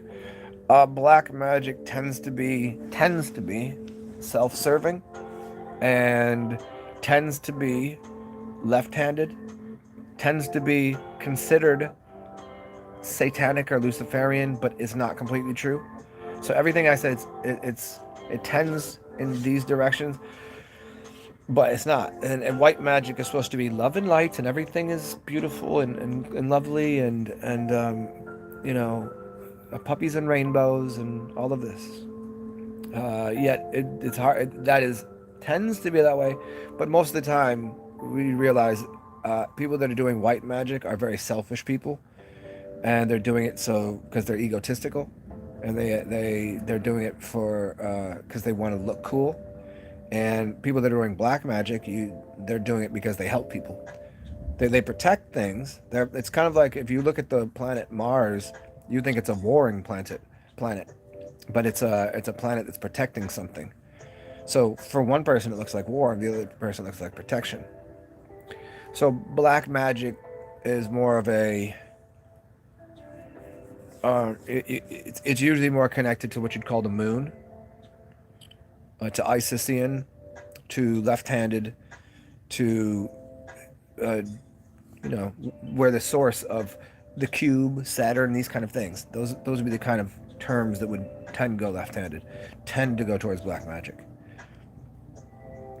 Although I've for the most that I've found, it's closer to the people that are doing black magic are usually not the ones that are selfish. And the people that are doing white magic tend to be more selfish, because it's supposed to be like, oh, I'm doing it for the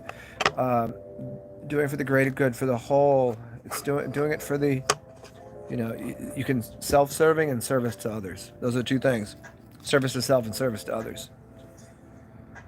And what you'll find here is that go watch people that are claiming love and light, and all of this white magic that they want you to have. They're always some good-looking chick doing yoga. There's always some like guy going like, oh, fucking, you gotta just go look at all the people doing black magic. They tend not to. What is that? But what they're serving is something completely different, because they don't. Magic all comes out of the darkness. This is what they don't get.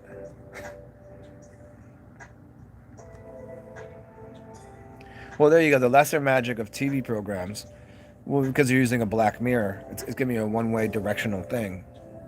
Or you can use a white mirror. It's narcissism. Narcissus. Now again, I'm not. I just try to take it to the other extreme, just to get people to see that like white and black magic is not. It's not opposing. Because what about Gandalf the Grey? A little bit of this, a little bit of that, and then there's full spectrum magic. But the general rule is,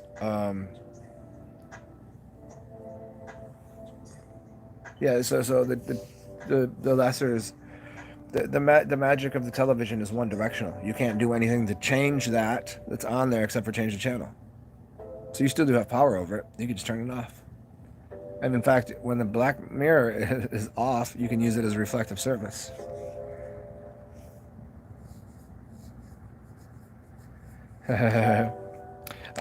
Interesting. Interesting way to look at it, Jonah. Pray for free will, now they pray for materialistic stuff. Yeah, I want $1 million. I want a nice house. I want this. I want that. Yeah.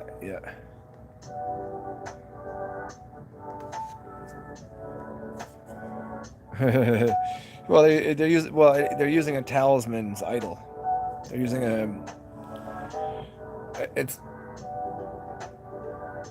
it's an idol of something else. It's displaying what energy is. So it does have it is something, right? It's a transient value, meaning it has value till it doesn't. You know, think about the rise and fall of empires, the rise and fall of currencies, the corporations. You know, one day this corporation's in business, the next day it doesn't even matter that they ever had a business. Oh, this business is too big to go out about. You know, this business is too big to go under. I say that all the time. A lot of things that we thought that about. Shit, bye. See you later, business.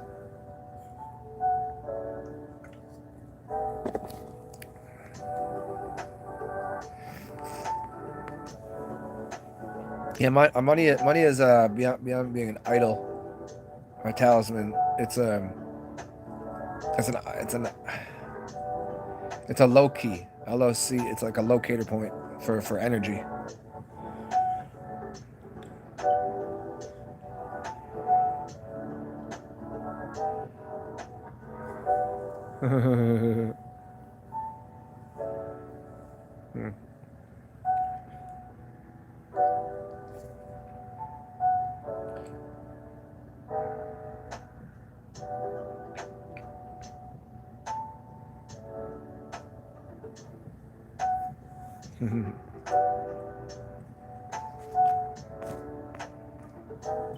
See, as soon as I want to go outside, it starts. Is it gonna rain right now? Give me 1 second, y'all. I'm gonna piss and I'll be right back. I want to see if it's raining. Ah, fuck.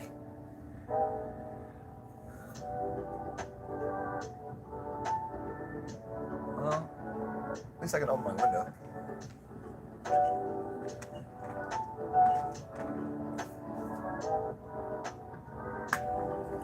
Well, I guess I'm not going anywhere right now.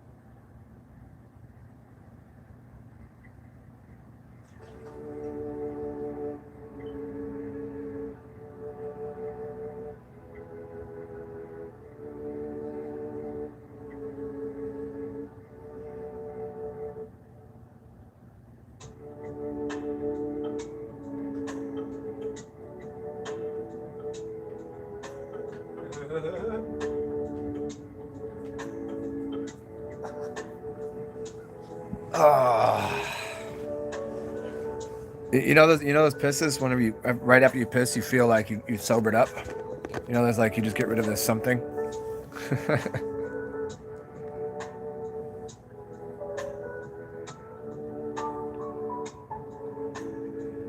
Yeah, it's giving power to something that's dead. Well, yeah, it's corporate, so a corpse. A corporation is a corpse, and to talk to the dead world, and the dead world being Caesar's world, meaning material. That's a way you use it. Use it that way. It's a tool. At its best, it's a tool. Money can be used as a proper tool, but because of I'm not going to get into the big long talk about fiat currencies and interest, inflation, and income tax and all this shit.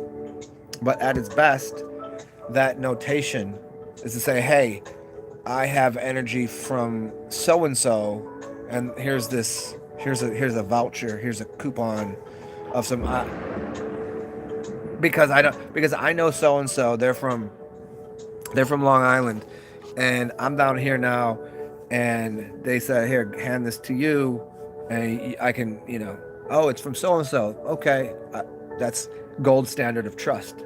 I got it from him. He said, in return, you give me something. Rather, because he can't come down and give me the thing that you got because he's got shit to do over here. So, in the finest way, that's what those tokens or idols were for. And then banking institutions and the sword, the blacksmiths, they started doing something that turned the board all fucked up. You're all familiar with that, right? How the blacksmiths were the ones to hold currency to begin with. And so they got the they started the fractional reserving bank, where they were able, because they knew no one was going to come back and get all their gold, they could lend more gold out than they had, so they could make money on that. If somebody came back and said, I want all my gold, and they never got it, but that rarely ever happened. So they were getting energy off of, like, it was taxing. Interesting. Very interesting, wouldn't you say?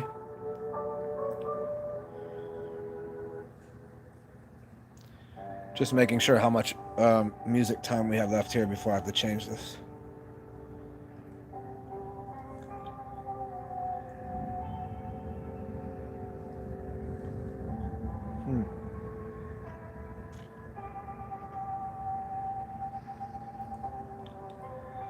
Guess I'll just leave it on this. How do you feel about that?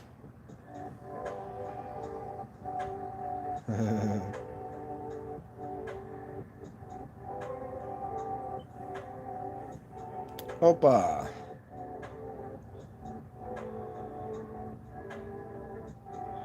Uno momento.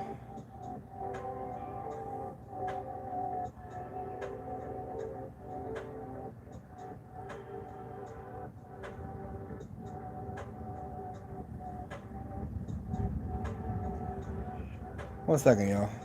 Just checking a couple mails here. All right, then. I'll be back.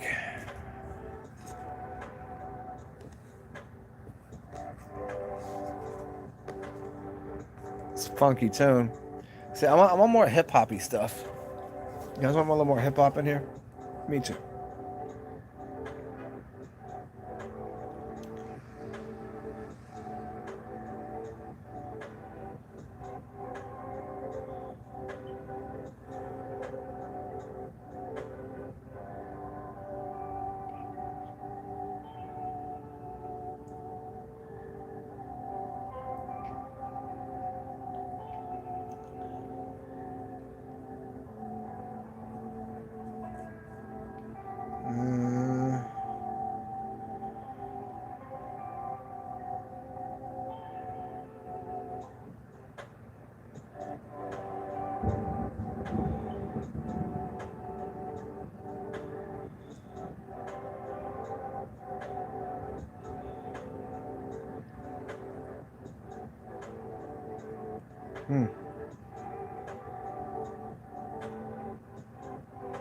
Oh, I got it. With you 1 second, y'all.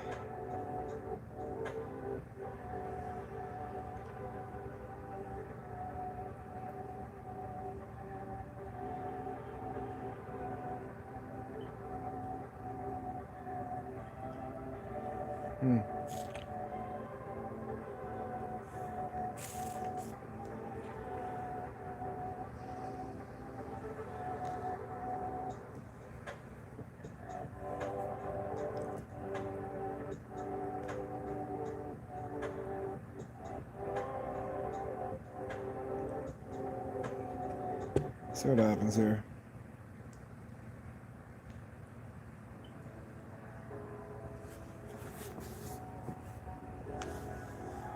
Oh man, I can't even see the city from here. Well, a little bit. Should be able to see the city outline right now, and I cannot. Oh, this is it? Really? This is what you're gonna do to me? There's just something about you can't write it. You can't put hip hop if it's not hip hop. That's not hip hop. It's just it's rap music. It's different.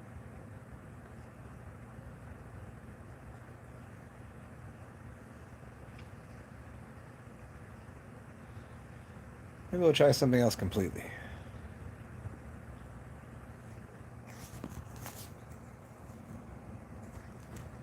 Yeah.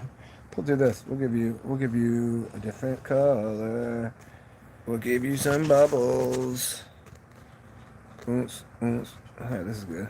This is one of my favorite ones. I like this one.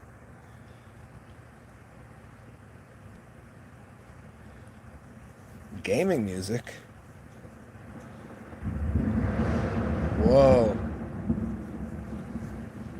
fun.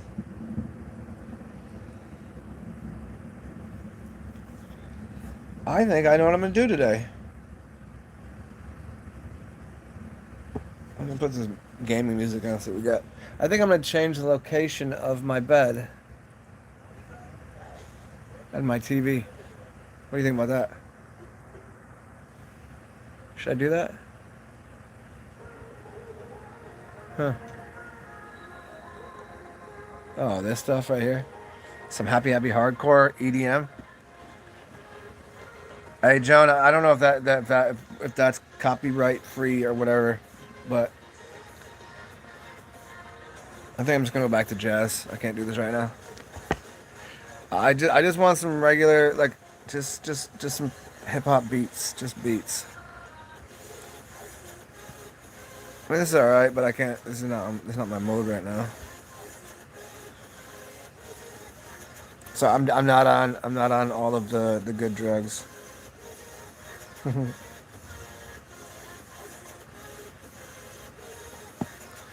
happening here? Okay. Are the Alpha Draconian star seats? I don't know. Who isn't? I suppose. Aren't we all? I mean, we're all seated here as beings of light, no matter what.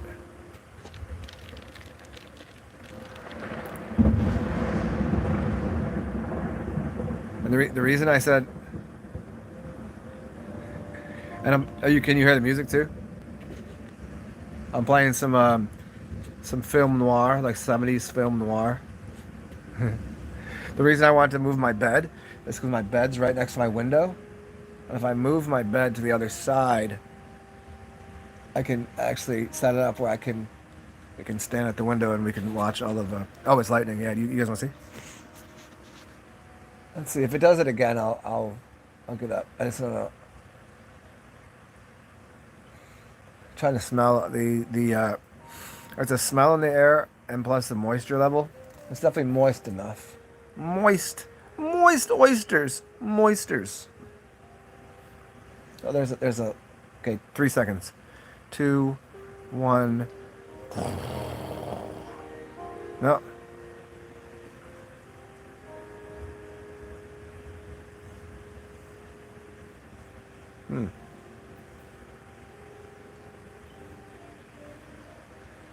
What to do? Very disconcerted right now. Very much so. 'Cause I don't know. I don't know if I want to switch with my TV and my bed are. Oh, beer and thunder. Yeah, I hear you. I hear you on that. See, I still want to go outside. I have a half a beer left, and I don't feel like drinking all this kratom right now. And I know that I'll be requiring another beer, like an hour. But if I could order in.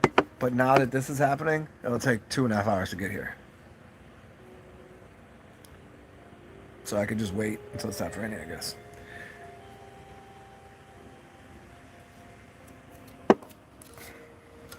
Yeah, and there's also something about a storm.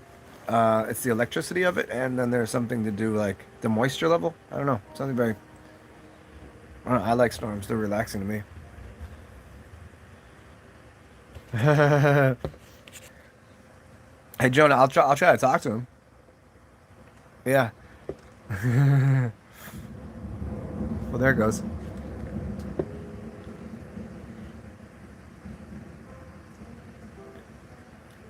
Angels ain't playing that harp, huh?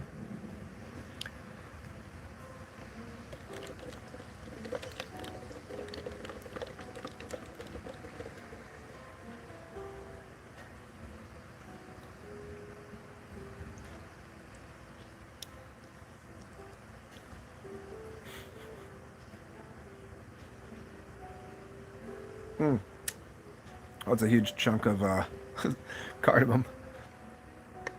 All right, so what else? What do you want to? Anything else you guys want to get into?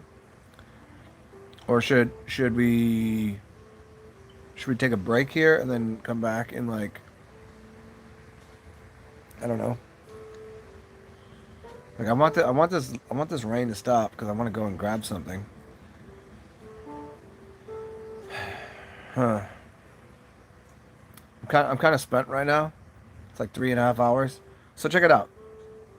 Anybody wants to donate, you know how to do it. CashApp, PayPal, TsarXen. I appreciate it. You know that. But I'll try to come back on here sometime tonight. I think it will be within. If it doesn't stop raining, I'll be back on here within an hour. If it does stop raining, give me like 2 hours because I'm gonna go. Because then I'll go out and grab a couple things that I wanted to get anyways.